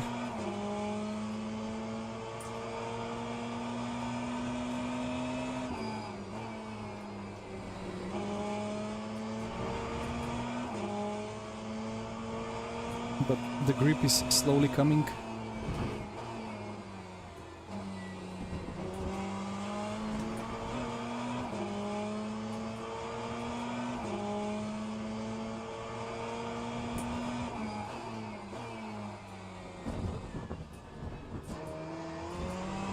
Now that was close to a cut, interesting. That mouse cursor annoys me.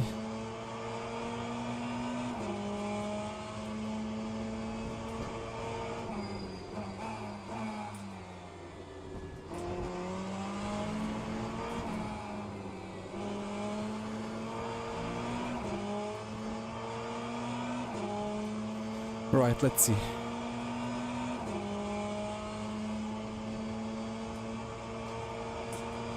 $42.5.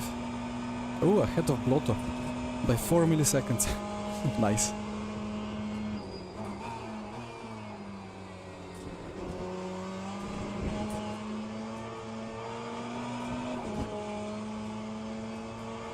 Fabio half a second ahead. Oof.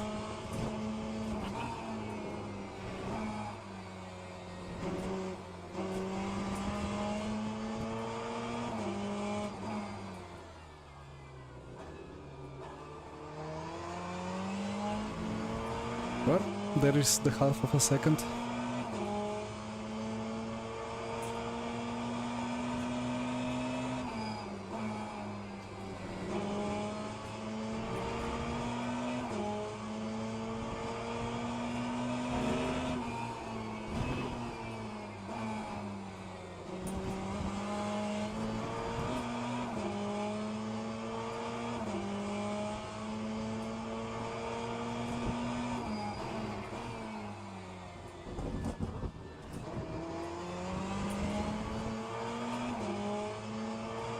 I'm not improving enough.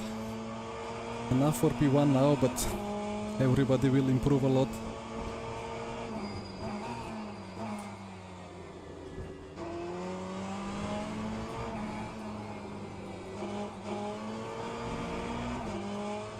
So much exit understeer. Anyway, provisional pole. But next lap is more important.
Purple, purple. Come on.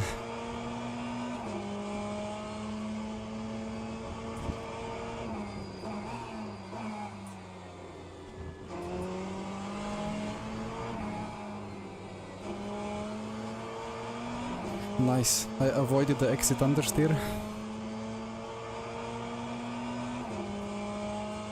Let's see how much others improve. 41.3.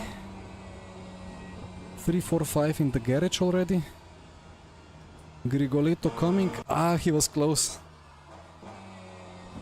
Ooh, but that was a good lap. Quite on the limit a couple of times. Yeah, the two purples are quite a sight sometimes.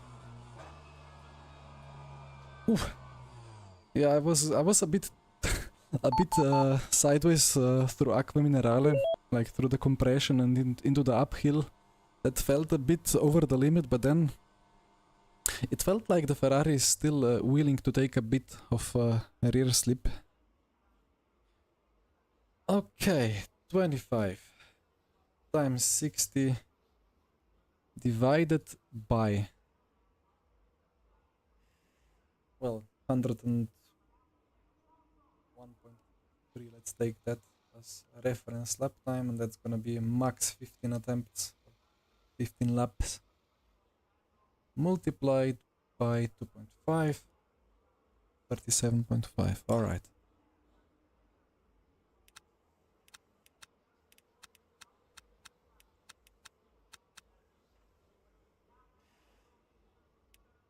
Should be fine.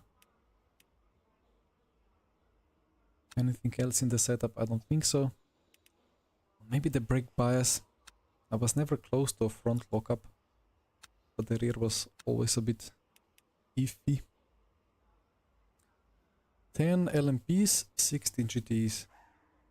In the past there were some crazy lap ones here in this multi-class open events at Imola. I remember one time when I was somehow P5 even with half of the LMP2 grid or even more behind me, so hopefully we survive.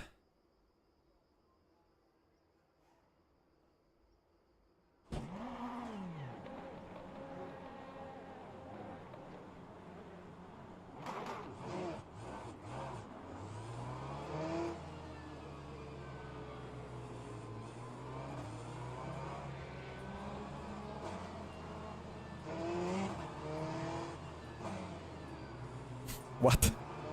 What is going on? Out of line. Where is the line? Ah! Ah, that's good. The system recognized that a car is slow and it told me to pass it. That's alright. Thank you, Davini. Alright.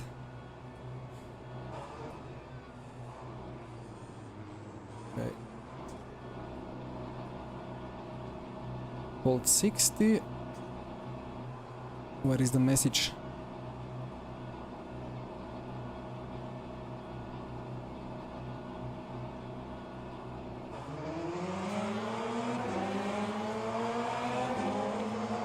They're already 4 wide or something. Oh, a car on the grass. Okay.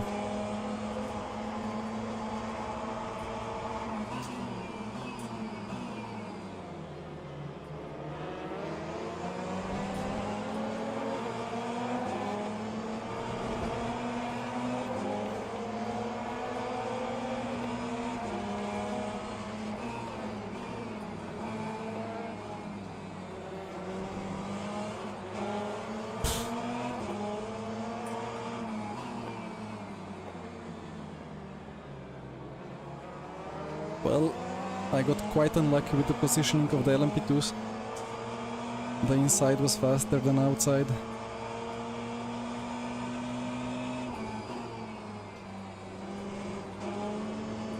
But we avoided the carnage.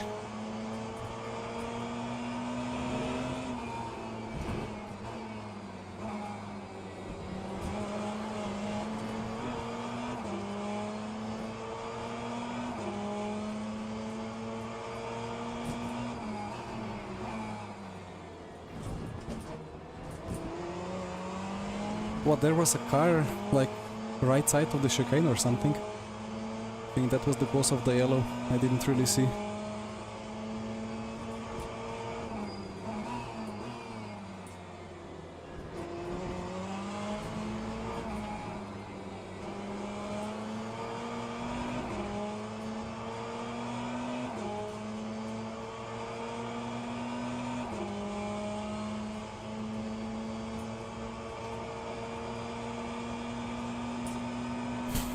Well, Jamie.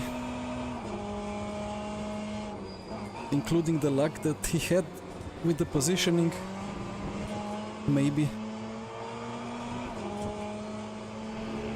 But for now we have the same pace, so looks like I have a chance. But some LMP2s will be coming from behind, causing maybe a bit of mess again. Ooh, not just from behind, also from ahead.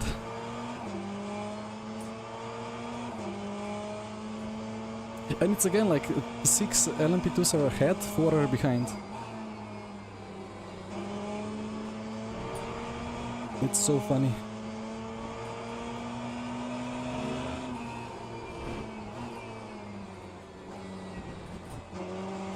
Slightly too deep.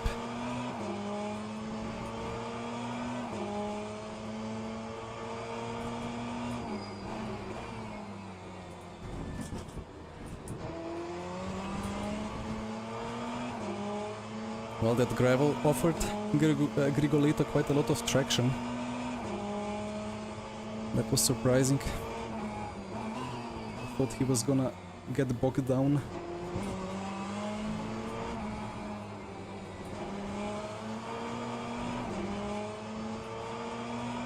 Right, so what's the gap?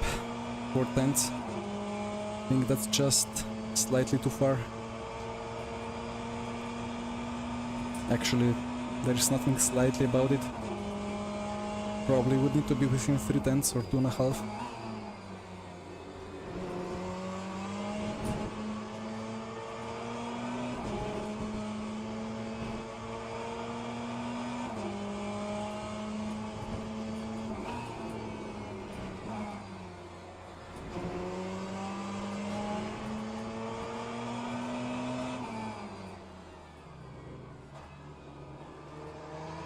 I wonder how it must be to be like, well, for this example now, an Italian driving an Italian car around an Italian track.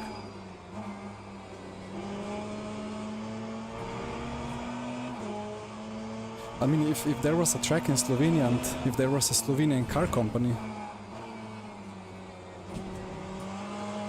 I would feel quite special driving that combination. But well, I will not have that opportunity ever. Most likely. No real tracks in Slovenia.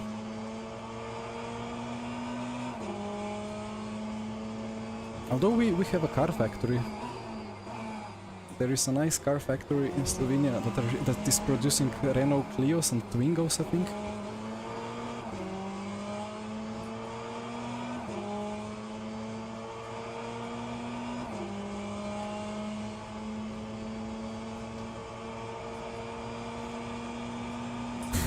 Yeah, Daniela, I suppose after years of being overfed the same companies, one prefers something different. Or maybe you have different reasons. You go on a go-kart track, oh well.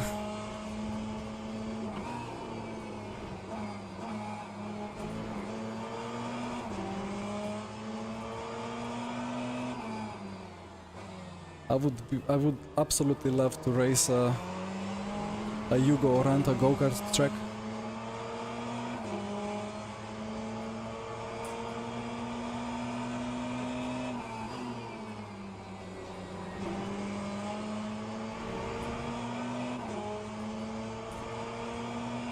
Peugeot at Le Mans being French, yeah, that's quite a brilliant combination as well.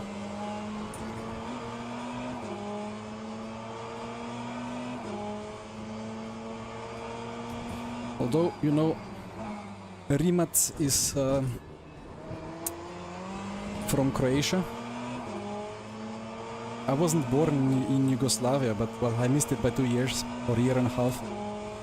But with a bit of Yugoslavian spirit, Rimac is ours, you know.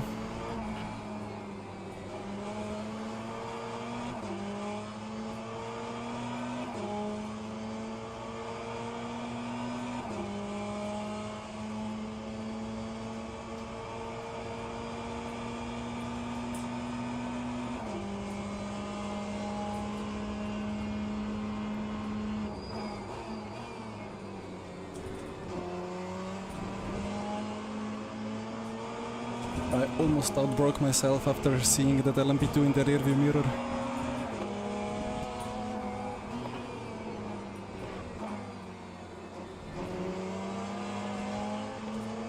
Will he dive him? Of course. Oof.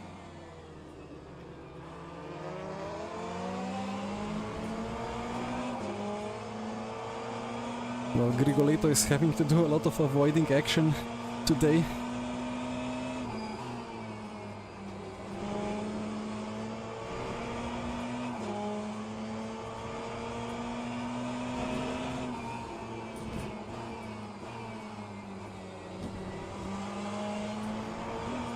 Yeah, about the Rimac, like the most special thing for me is that he built the factory in Croatia. He could have gone anywhere else, but he built it there in a very beautiful scenery. That coast of Croatia is so beautiful in some places.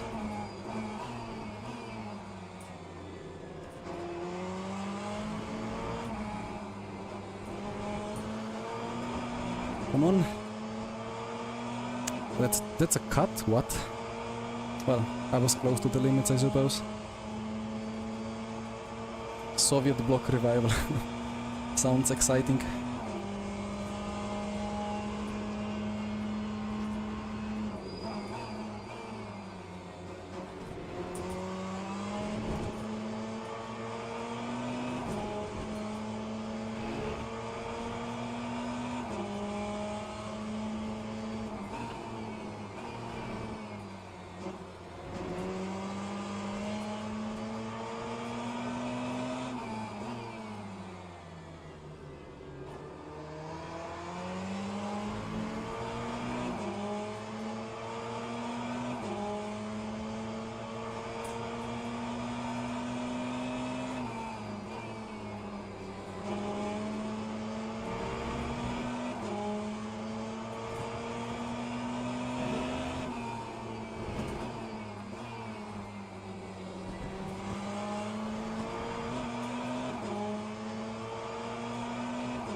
Why was there to cut?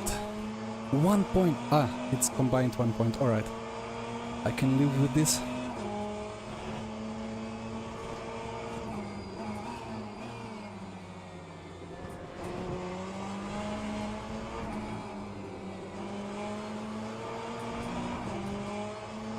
Cut again? I thought I'm cutting on the inside, but it's actually outside. Okay. Copy.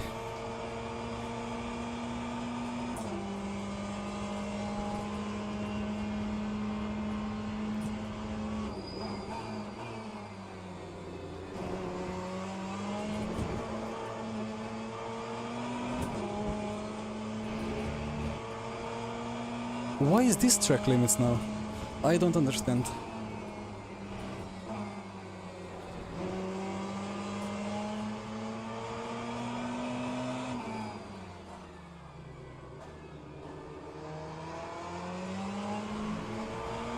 I guess it's just straight white line.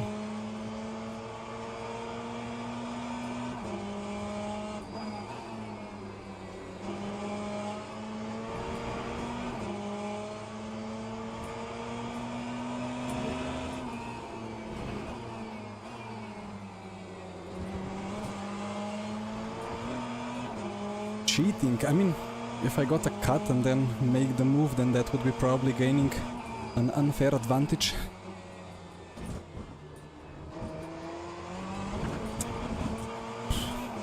Yeah, now I dipped the wheels in the gravel and lost a lot. And he did it before, but I guess he dipped it less. That chicane is so tricky.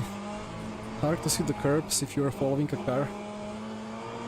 No, yeah, I guess I was just beyond the white line there.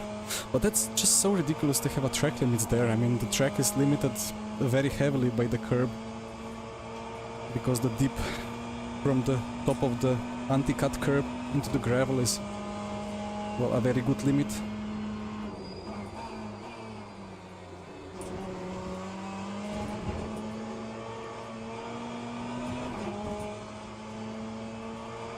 I will need to put together a move somewhere.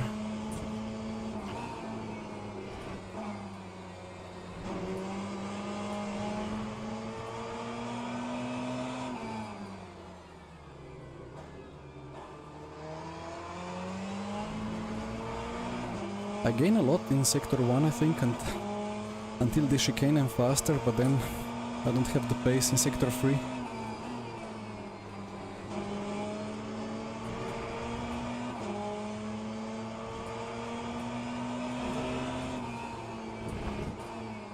That's a cut again. It's 0.75. I need to check the replay afterwards.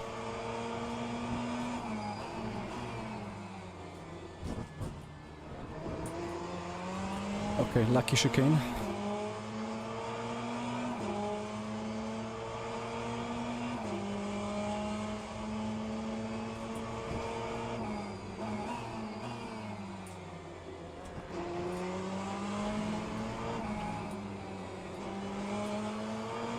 Ah, he nailed the apex and the exit.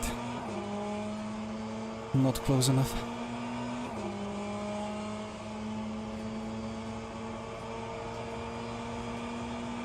What if I keep 5th gear? Nah, will not help.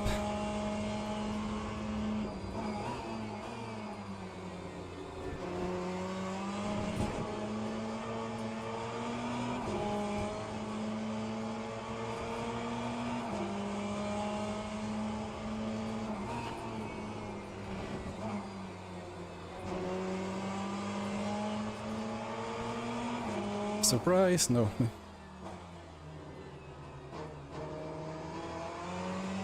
It worked. Slipstream, come on. A bit of side draft.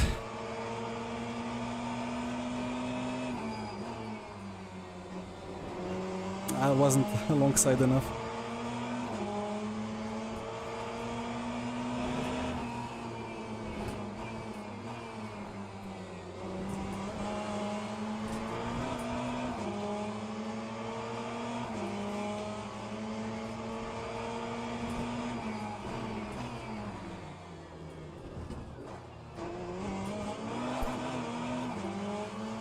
What a move. Okay. Even no cut.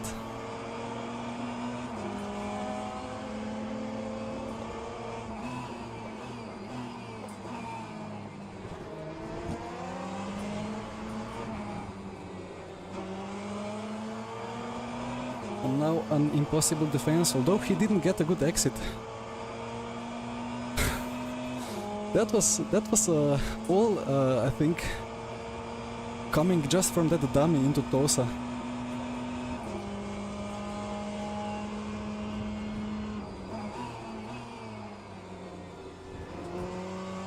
I think he never recovered from that. Like for the whole sector too, I kept having at least a little bit of like switchback.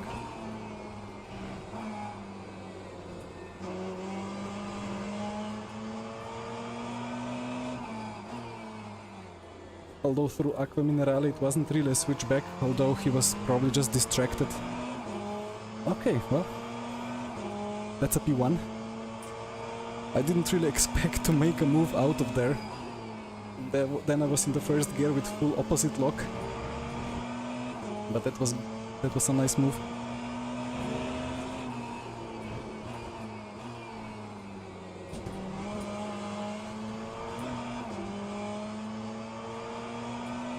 Well, the Vini, I don't know either.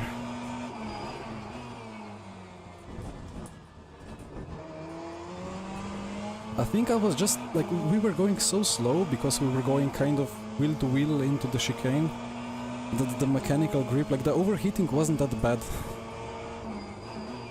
So the grip drop off because of sliding wasn't as big as it would have been. Come on, where is the grip now? Track limit. Oh no.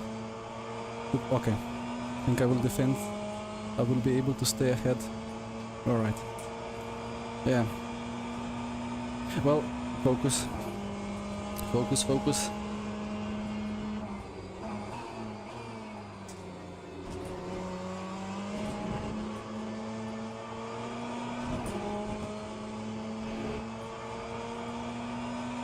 But this car, like, the way that I set it up, really drives like a touring car almost.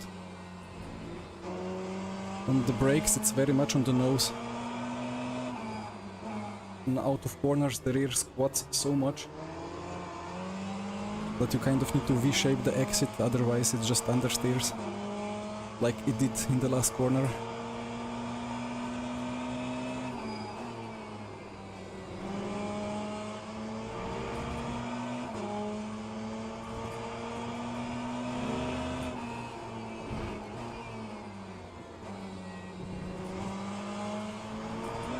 The track feels quite different now that I don't have a car ahead of me.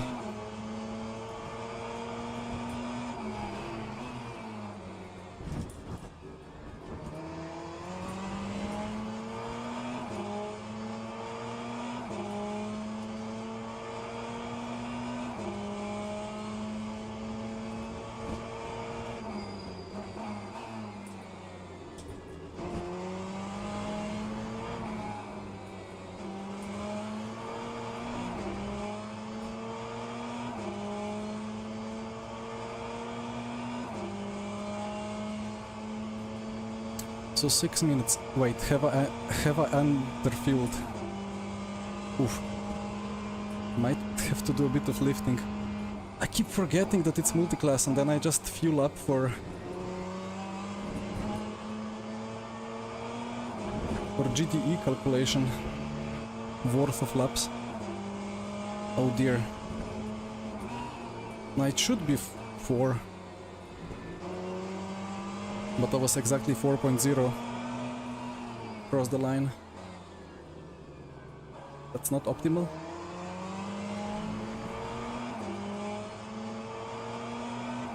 Hi Guilherme, I use Samsung 49-inch, but it's not one of the crazy ones. It's 144 Hz, but it's 1080p. Then I probably didn't catch all the messages. Where is the leader of LMP2s?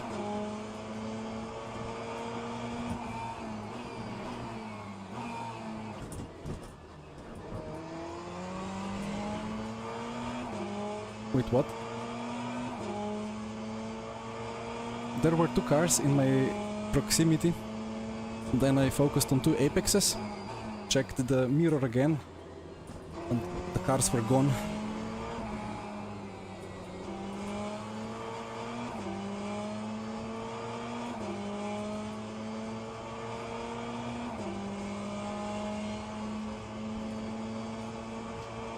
They crunched. Yeah, I did hear something, but it didn't sound like a crash. I just heard an engine revving.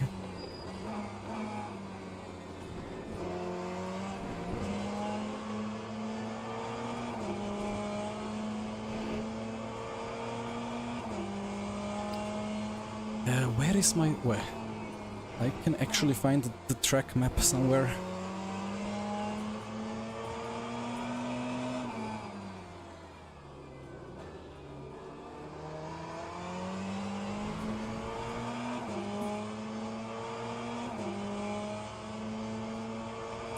Leader... okay.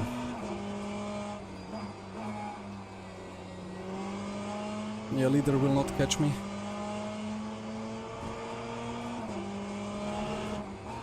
Yeah, I have reassigned to a different button.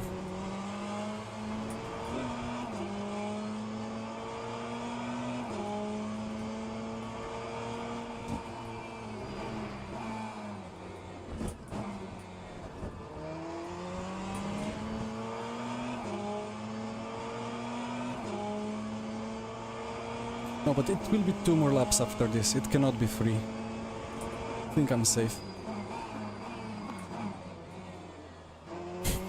See you later.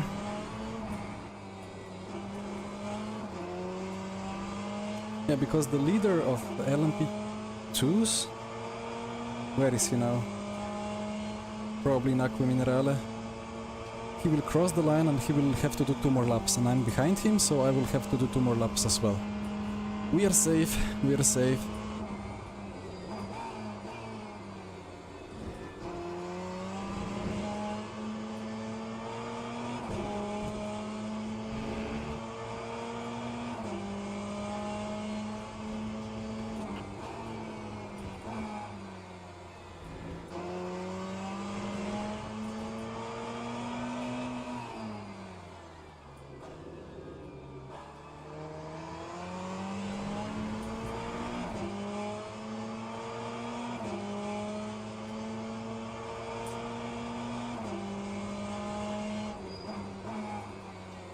Actually, the leader of LMP2s could actually overtake me. Not sure how fast they are.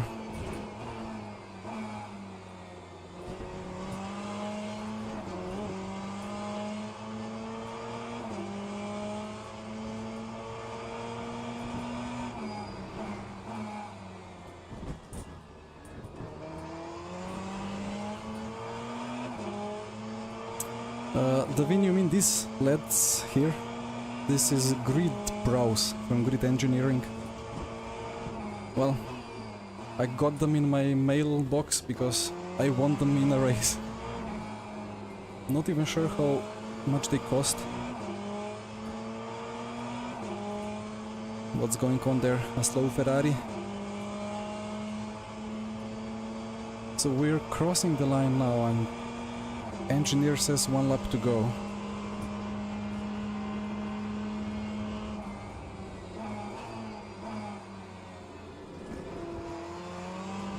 I don't like this Ferrari action ahead. Okay, they are letting us through.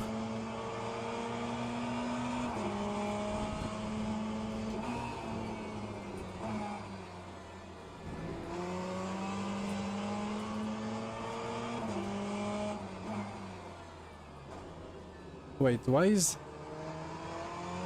Oh no. Wait, I think I'm short on fuel.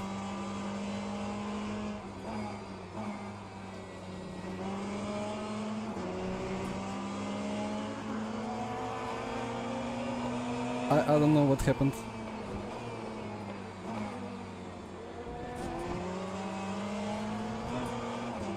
So he is in... Oh dear, he's in Aqua Minerale now.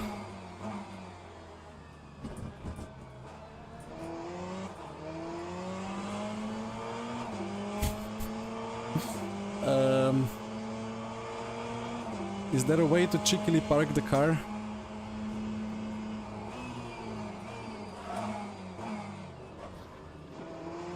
I just defended the inside. I'm doing the Sergio Perez strat. Nah, there is no way. He's behind us now. I will wait for him. There he comes. I was so close. I was so close with the measurement. P3.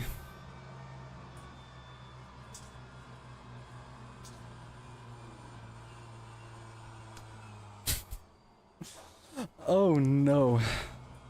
How did it happen? Like I was calculating in my head that, well, the leader can... I mean, the fuel was taken before the race started, so I was left to the mercy of bad or good luck, but... Like, 3 seconds!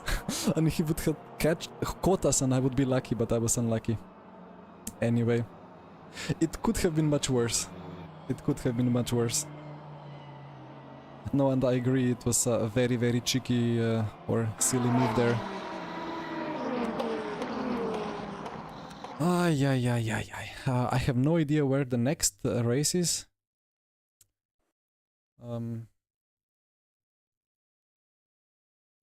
So I'm gonna quickly jump out of this and try to register. And then check everything. 4 minutes, okay. Register. Now let's check the result. I mean, they are still on a lap, right? They are still going. I was lapped. I'm gonna be lapped. Yeah, Daniela, it was for sure not the fairest of things, but it was the only thing that was on my mind. Virtual energy. Yeah, Dan, I remember some Formula E races that Accelerate Series Season 1, when some people went with push strategy for for 1 lap less, and then they ran out of energy and they were, well, they DNF'd basically on the last lap, and then the much slower people won because it was like just plus minus couple of seconds. Well, Yankesh, what happened at the front? I underfueled And LMP2 leader was 3 seconds behind, so... Dear, oh dear.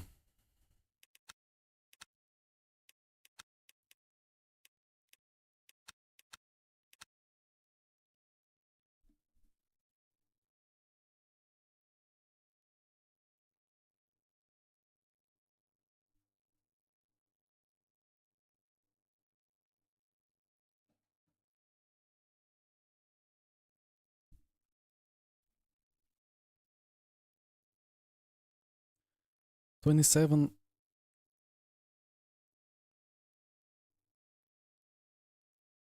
I guess Fabio had an issue on the last lap as well.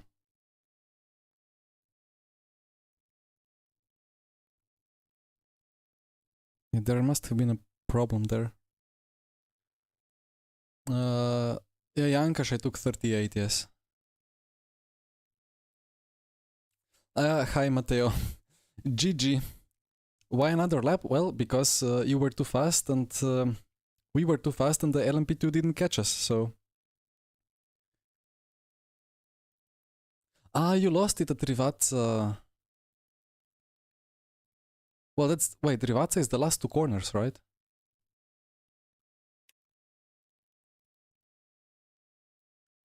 Yeah, Jankas, it was good because you were behind the LMP2 leader, you know? You were behind him and he took the checkered flag and you were just behind him. So it was fine for you. But top 3, we, like myself and Fabio and Matteo, we were just too fast for that LMP2 to catch us again and pass us, so we had actually extra lap to do. So... I mean, if you win, it's deserved, right? You were the one that took the correct fuel and didn't do the mistakes. Ah, yeah. What a weird race. For some action and some mind to be blown and so on. But again, I really don't know. Like, I double checked in my head. I calculated where the LMP2 leader is on the map, and I don't know. Maybe my brain was just too smooth to comprehend what was going on. Did I lose some rating here?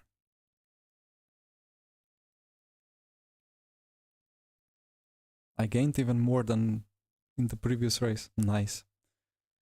Okay, next race in 20 seconds.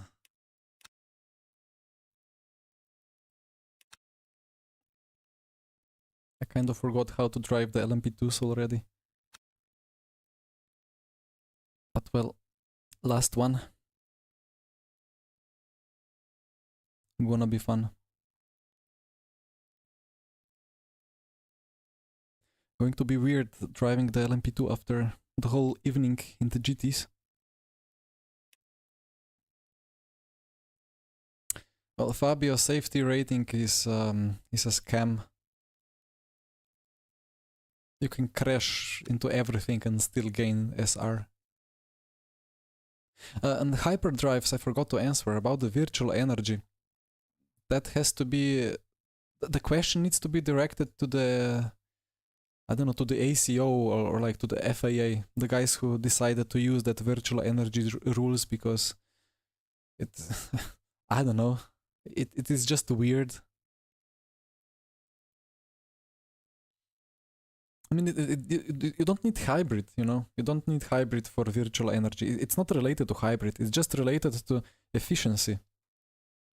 I mean, it kind of makes sense, right? You want to make the car or the racing to be developing not the speed, but the efficiency, to go as far as possible on the same amount of kilojoules, and it doesn't matter if it's electric or combustion or anything. And then if you have the battery, well, that just helps with car going longer on less fuel, or like it just helps with having less fuel. And then the virtual energy, yeah, the virtual energy is the one that actually tells you, that actually decides how much efficient you are and how long you can go.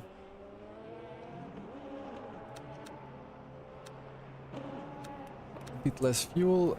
We take the default settings and let's have some LMP2 fun. Put the camera a bit backwards for better feeling.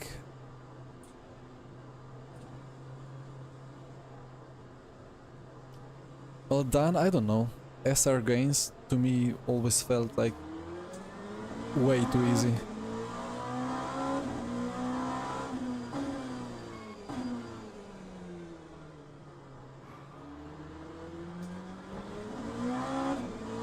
I think the cuts don't really correspond to SR loss. Like, if you cut every lap, you will not lose safety rating. I think you will just not gain anything.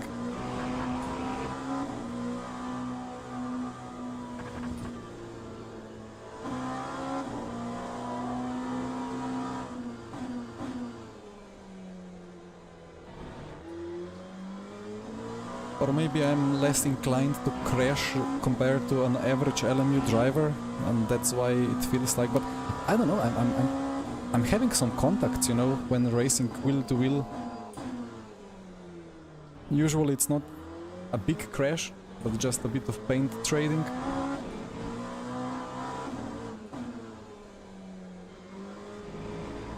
But I mean, I guess fair enough.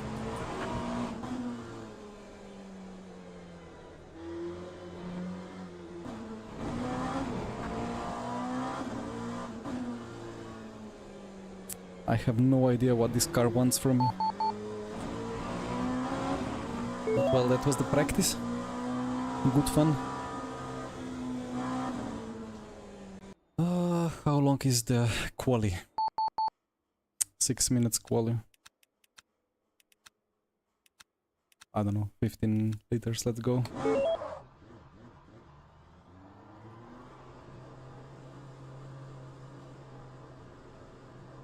Track temp 31. I think the last lap will be the fastest again.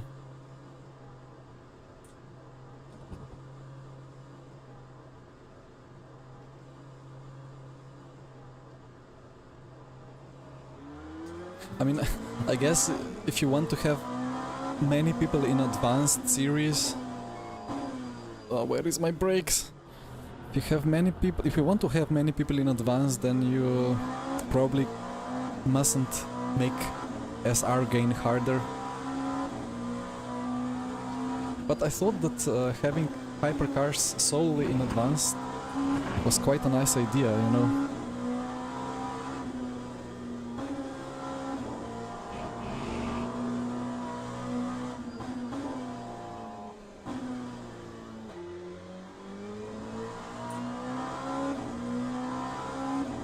But oh well. At some point there will be 1000 or 2000 concurrent players and even the advanced races will be full. Or maybe I will get at some point persuaded to do the advanced racing and maybe get Michi and Jesper and some other guys to do it, and then maybe we can have sufficient amount of drivers for a nice race. It's working today, alright. Full split, that's nice.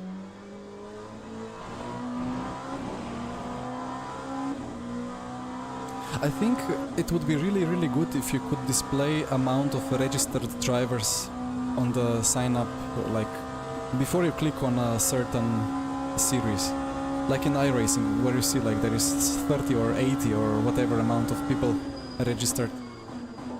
Because now I'm like, well, there is nobody probably in advance, so I'm just not gonna even look at it. But if I saw 35 registrations, I would be like, oh, okay. Well, that's me.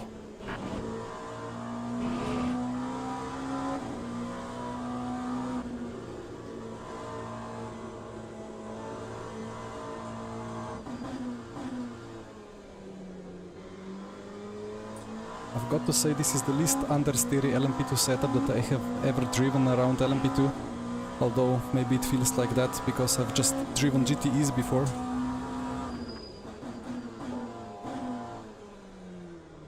And now the understeer kicks me into Oh, where does the understeer kick?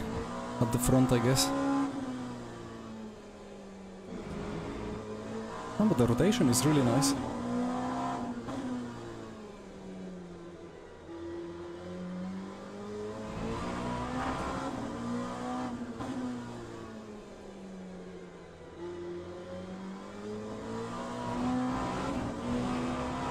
There should be some track limit added onto that curb. I don't think... Maybe I would need to check some streams, but I don't think they are allowing that 2 wheels into the green and 2 wheels on the curb in real life.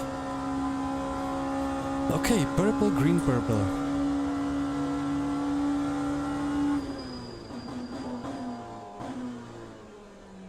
Ah, too late.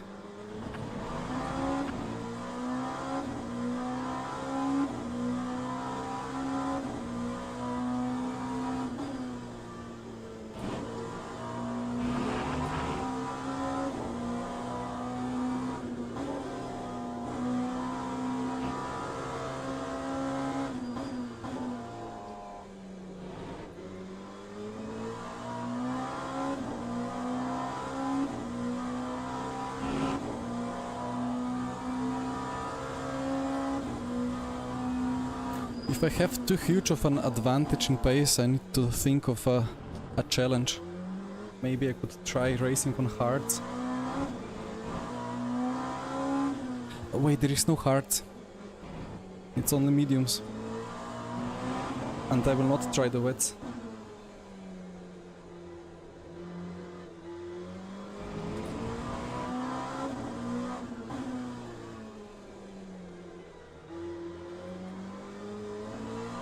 Maybe I can do the full fuel tank challenge.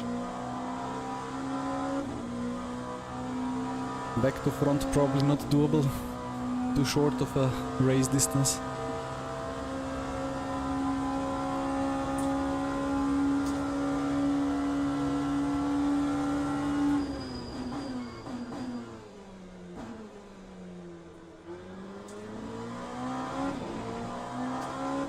Cannot make that low speed apex, but in high speed it's good.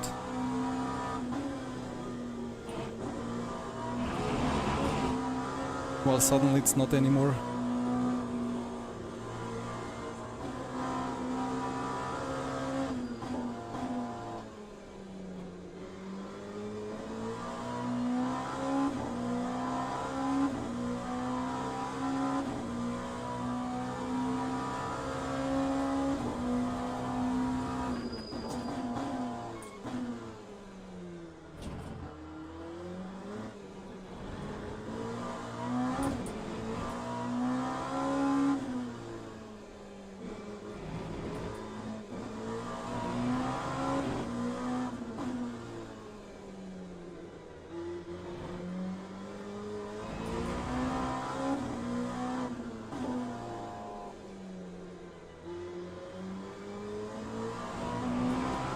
I cannot make that purple in sector 2 somehow.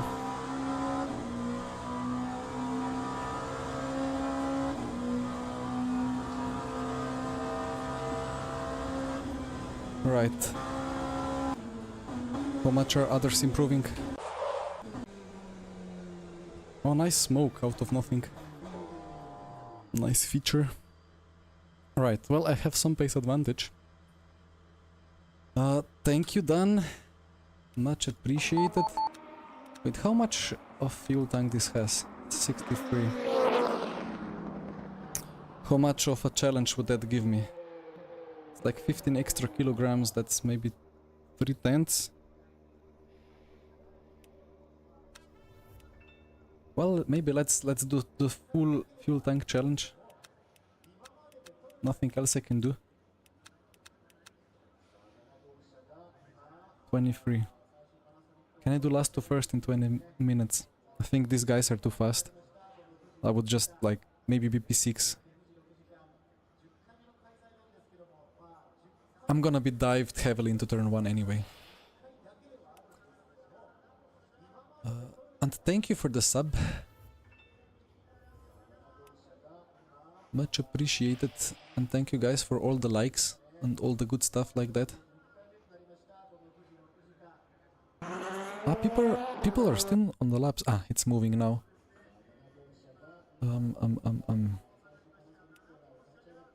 Yeah, let's do the...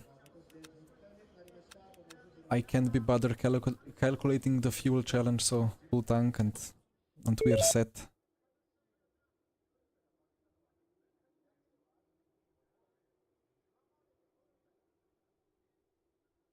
And let that be it.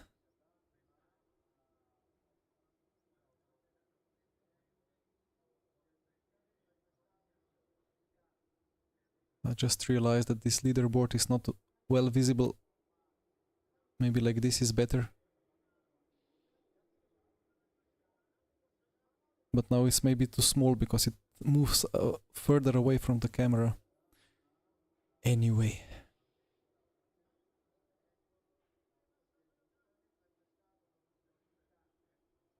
Right.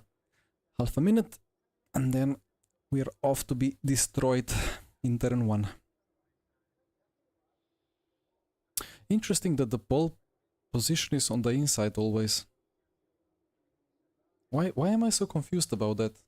I mean, it's normal that on rolling starts the leader is on the inside, right?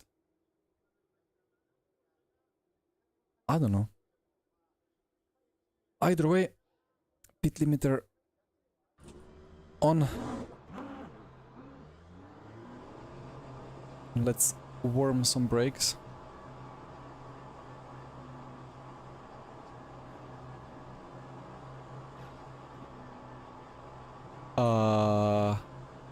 What is going on behind?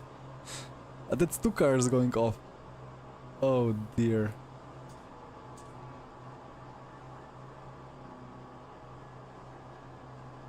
What happened there? Well, we'll have to check the replay. Green, green, green, green, green.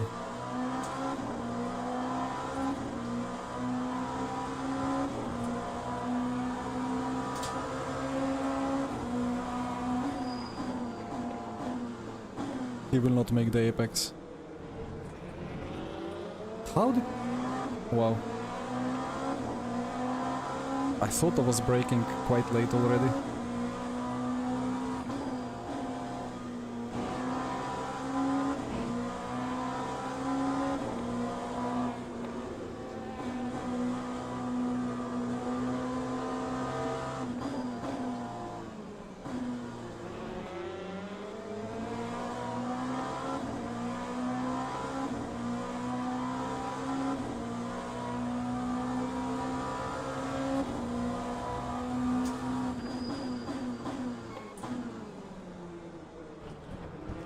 And this is still not a cut.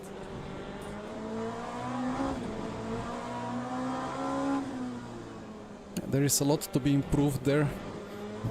But maybe, I mean, maybe they are cutting that apex at the chicane in real life as well. I didn't really watch the Fuji race in WEC. But it feels like there is grass, but that grass just has all the grip. Yeah, Yankash, I know, like, but in turn 1, the temperatures are just so low that they never seem to stop. Especially at tracks like Bahrain into turn 1 or Fuji turn 1. I was just scared. And then I was on the inside, and the inside has less rubber. And things like that.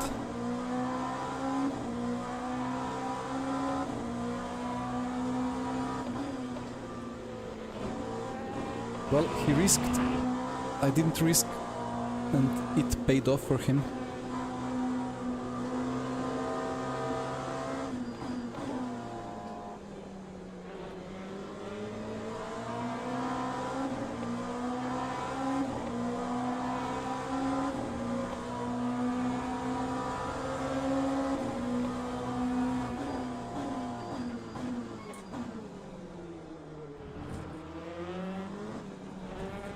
And the second apex cannot be taken, only the first and third, if that third apex counts as part of the chicane at all.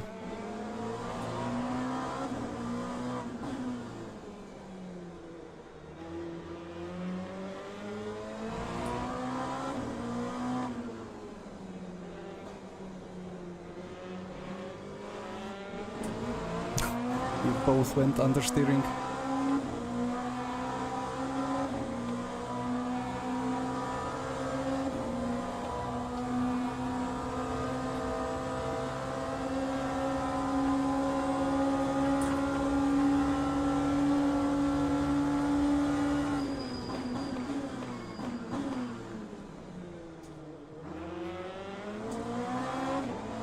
Yeah, I don't know. I mean, there is surely more grip on the outside, but the race start is a different circumstance. I keep doing these double upshifts. I don't know why this happens. I have the filtering set to like 250 milliseconds.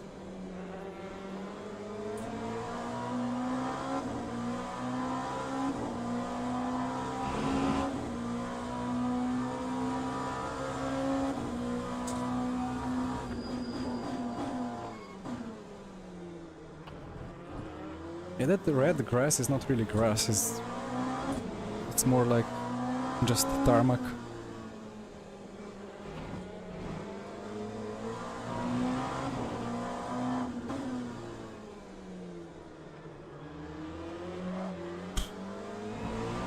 Tandem understeer.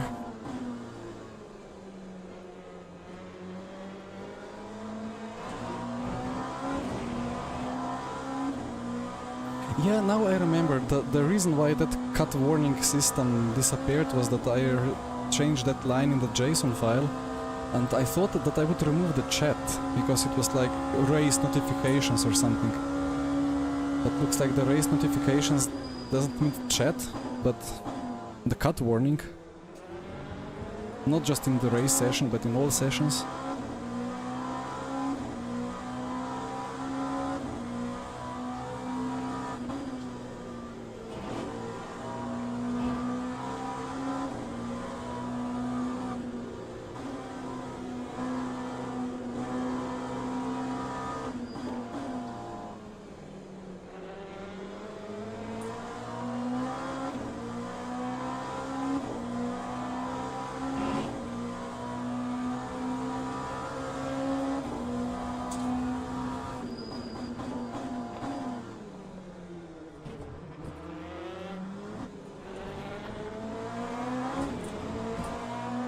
And this should be a cut, you know. If Imola was that strict with some curves, then... Okay, another off apex moment. So I will have a very nice exit.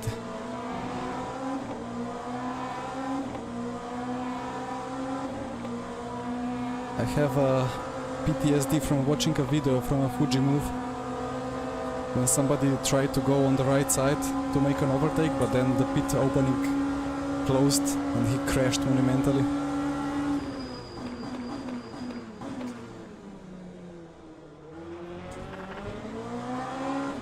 I got beached on the curb. Well, I kind of want to have the chat, but maybe just not in quali and race sessions. I mean, I would be fine with it, but the issue is that I don't want it to be in the middle of an apex. Like, in this corner it is actually like here, in the middle of apex if it pops up, so that's annoying.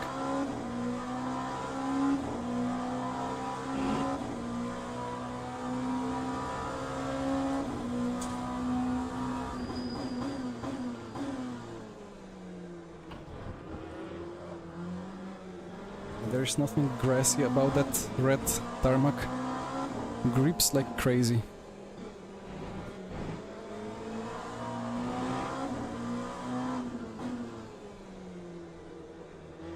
It doesn't want to hit this apex.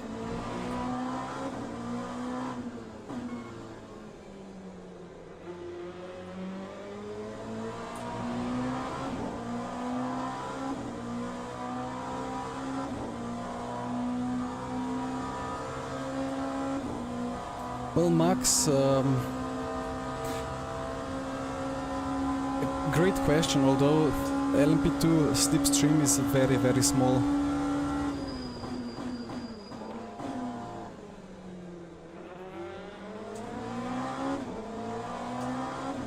think it was just copy-pasted from RF2, and in RF2 it was basically non-existent. Even in Le Mans Virtual, again, like I think I said it a couple of times, when we were working with real-life drivers, preparing for Le Mans Virtual with these cars, LMP2s on RF2, before they were ported to LMU, they said, slipstream is turned off on the server, can you put it back on? And we told, nope, that's not a server setting, that's how the mod is made. But nobody would take some minutes or an hour to properly check it so that it's a bit more realistic.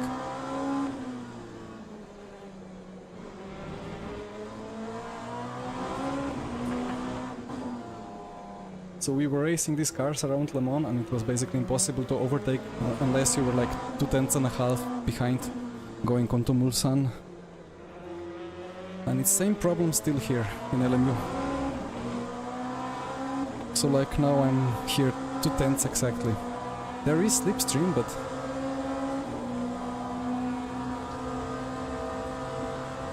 it's not what it should be.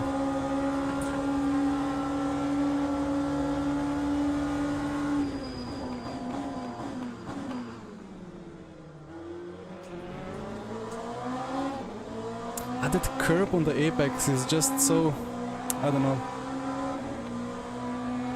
cannot make a good switchback.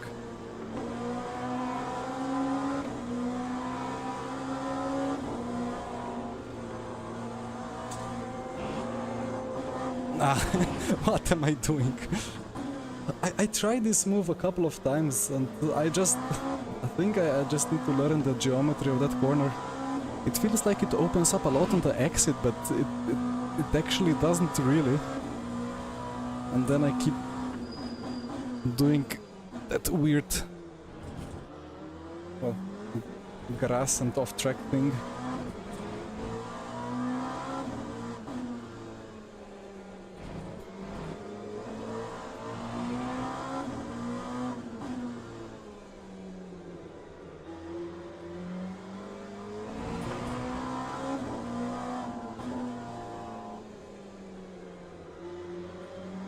And, well, Mr. P1 is driving quite well, so I will not be able to just make a move somewhere, although, well, knowing how Sector 3 is around here, you can always make a cheeky move, but then the exit is not good if you just dive. But I will have to get close and make a proper move into turn 1, and somehow be on the inside. That's gonna be the real battle. The battle for the right side on the track.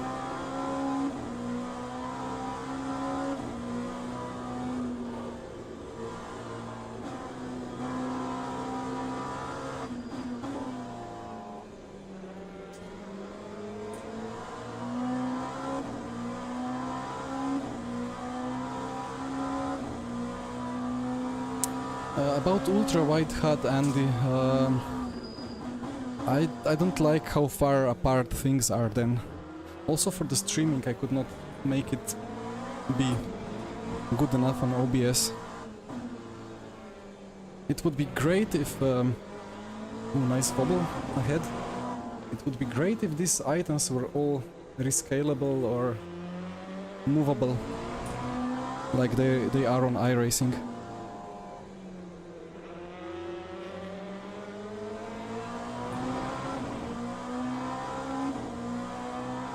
I would say back into the slipstream, but there is no slipstream at 3/10 anymore. Like slipstreams should be felt like until 2-3 seconds, you know, like a couple of milliseconds to be gained at 2 seconds gap. But currently if you're half a second behind, you don't even gain 1 millisecond. If you're 3/10 behind, you gain maybe 20 milliseconds or even less. You only start gaining if you're like under 2/10 behind. But then you always run out of straight.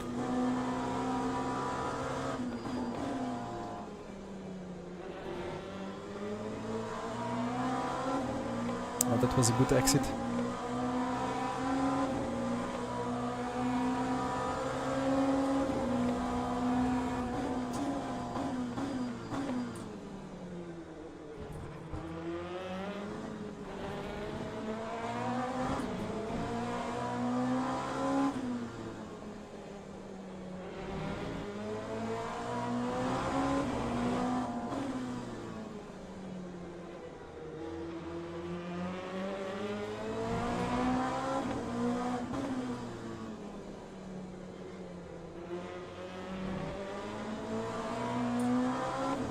That wasn't the best last corner,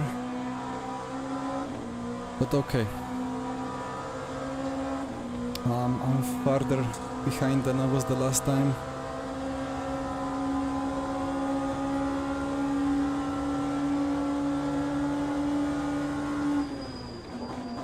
He's going wide.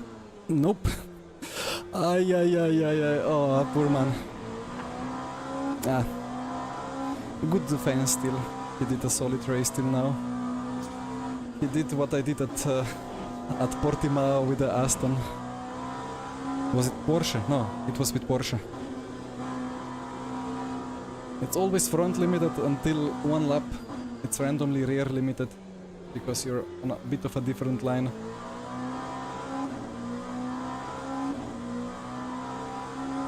Yeah, I did kind of a cheeky kind of look back to the inside. He saw that. He covered it well enough and fair enough.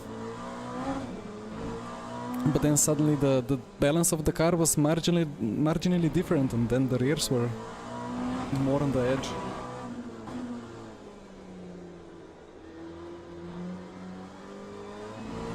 Well, I mean, I did say it's gonna be battle on who can get the inside. And then, like, if it was a proper esports race, then people will know what happens with braking balance and nobody will react to these dummy moves. Although sometimes it works. But in races like this psychological warfare is kind of potent and kind of fun to do sometimes. I mean, it sounds evil, but it's part of racing, you know. I just looked for the inside, like at Imola when I looked at the inside a little bit.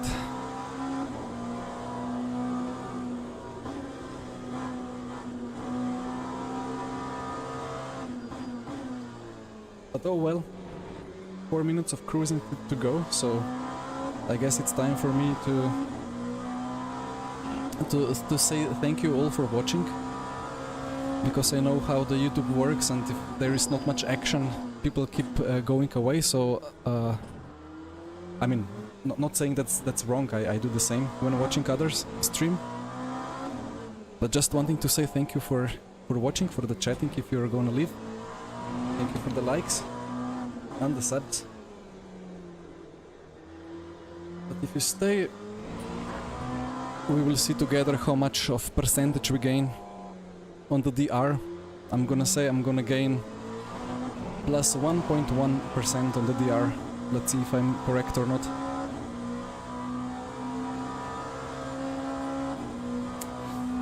Jankish, you know what? Nobody saw anything. There is no problem at all. No, I just I tried to BOP myself a little bit, and obviously that's part of the explanation why I didn't gain that much on the acceleration. Although when you're like 10.5 behind the other car, it doesn't really matter. Like if you're 15 kilos heavier, if you suddenly lose a lot of drag, it should really suck you in. So that doesn't change much in the slipstream discussion.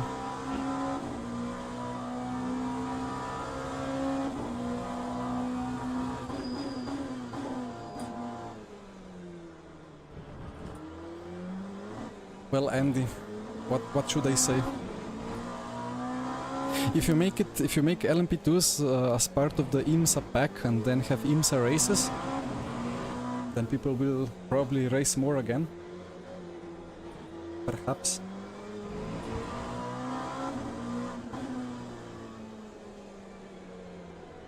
Although LMP2 is a really weird class, you know, like, what? There is no point in it. It's just like,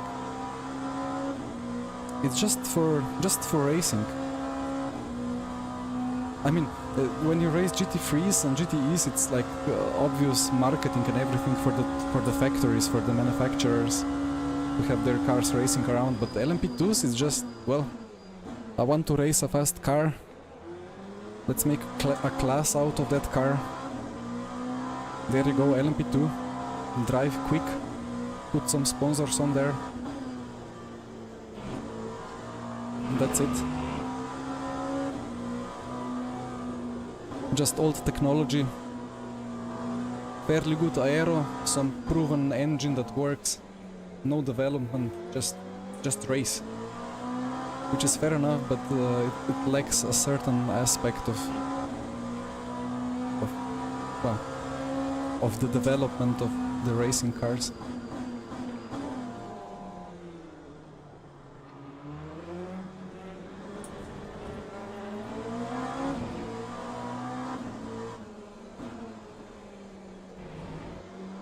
I was a bit too close to his gearbox there when lapping him, probably. Have been a bit more precautious. Anyway. Last corner of the day.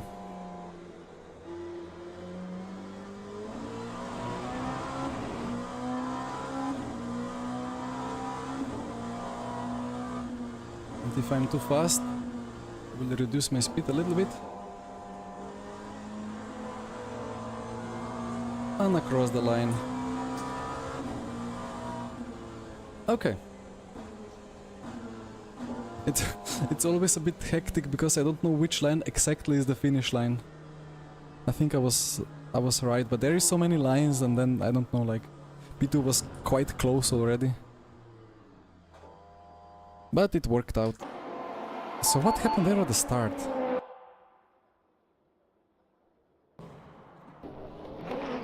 What is that?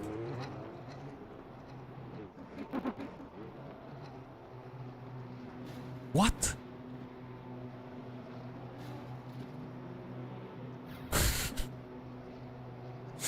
I mean, he wrote in the chat something that he changed his POV or something like that. But still, why was he accelerating? Like, if I imagine he pressed like a different car and he didn't know where he was, and then he...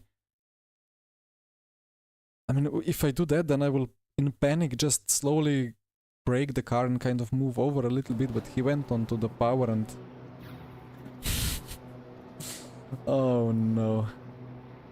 Unlucky. And before we go to the results, we'll quickly check that funny moment into turn 1.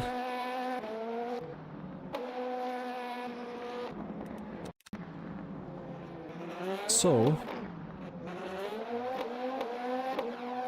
was that it? Yeah, that was it. I was not even close enough, but I made that dummy move to the right. He took the very inside, and off it goes.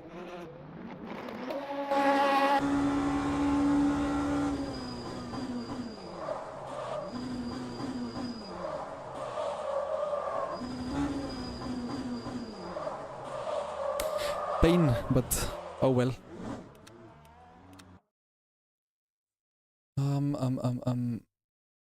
Why is Alpine the only manufacturer in the LMP2 class? Wait, is Alpine in LMP2? I don't even follow exactly what's going on with LMP2. Go last Le Mans 2 minutes. Only gained 0.6. That was intermediate race. I guess the strength of field was quite low. Yeah, I don't know about one stint sprint. It's gonna take, this is 46. I kind of want to be already almost in the bed in 46 minutes, to be honest, so I've done 4 races. My arms will start hurting and so on. I will just check how many signups there are just to see. I mean, that's a solid split, you know.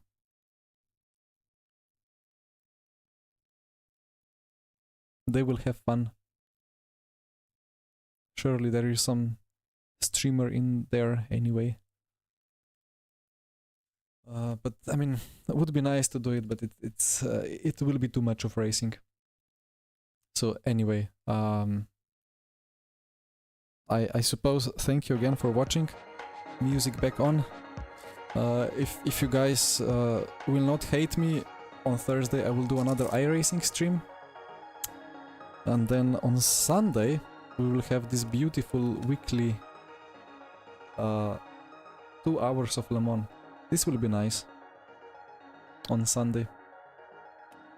I think this will be my last BMW race. I think I'll do a low downforce setup, see how fast it is around Le Mans, and then next week I switch to Toyota probably, because I have done way too many BMW races.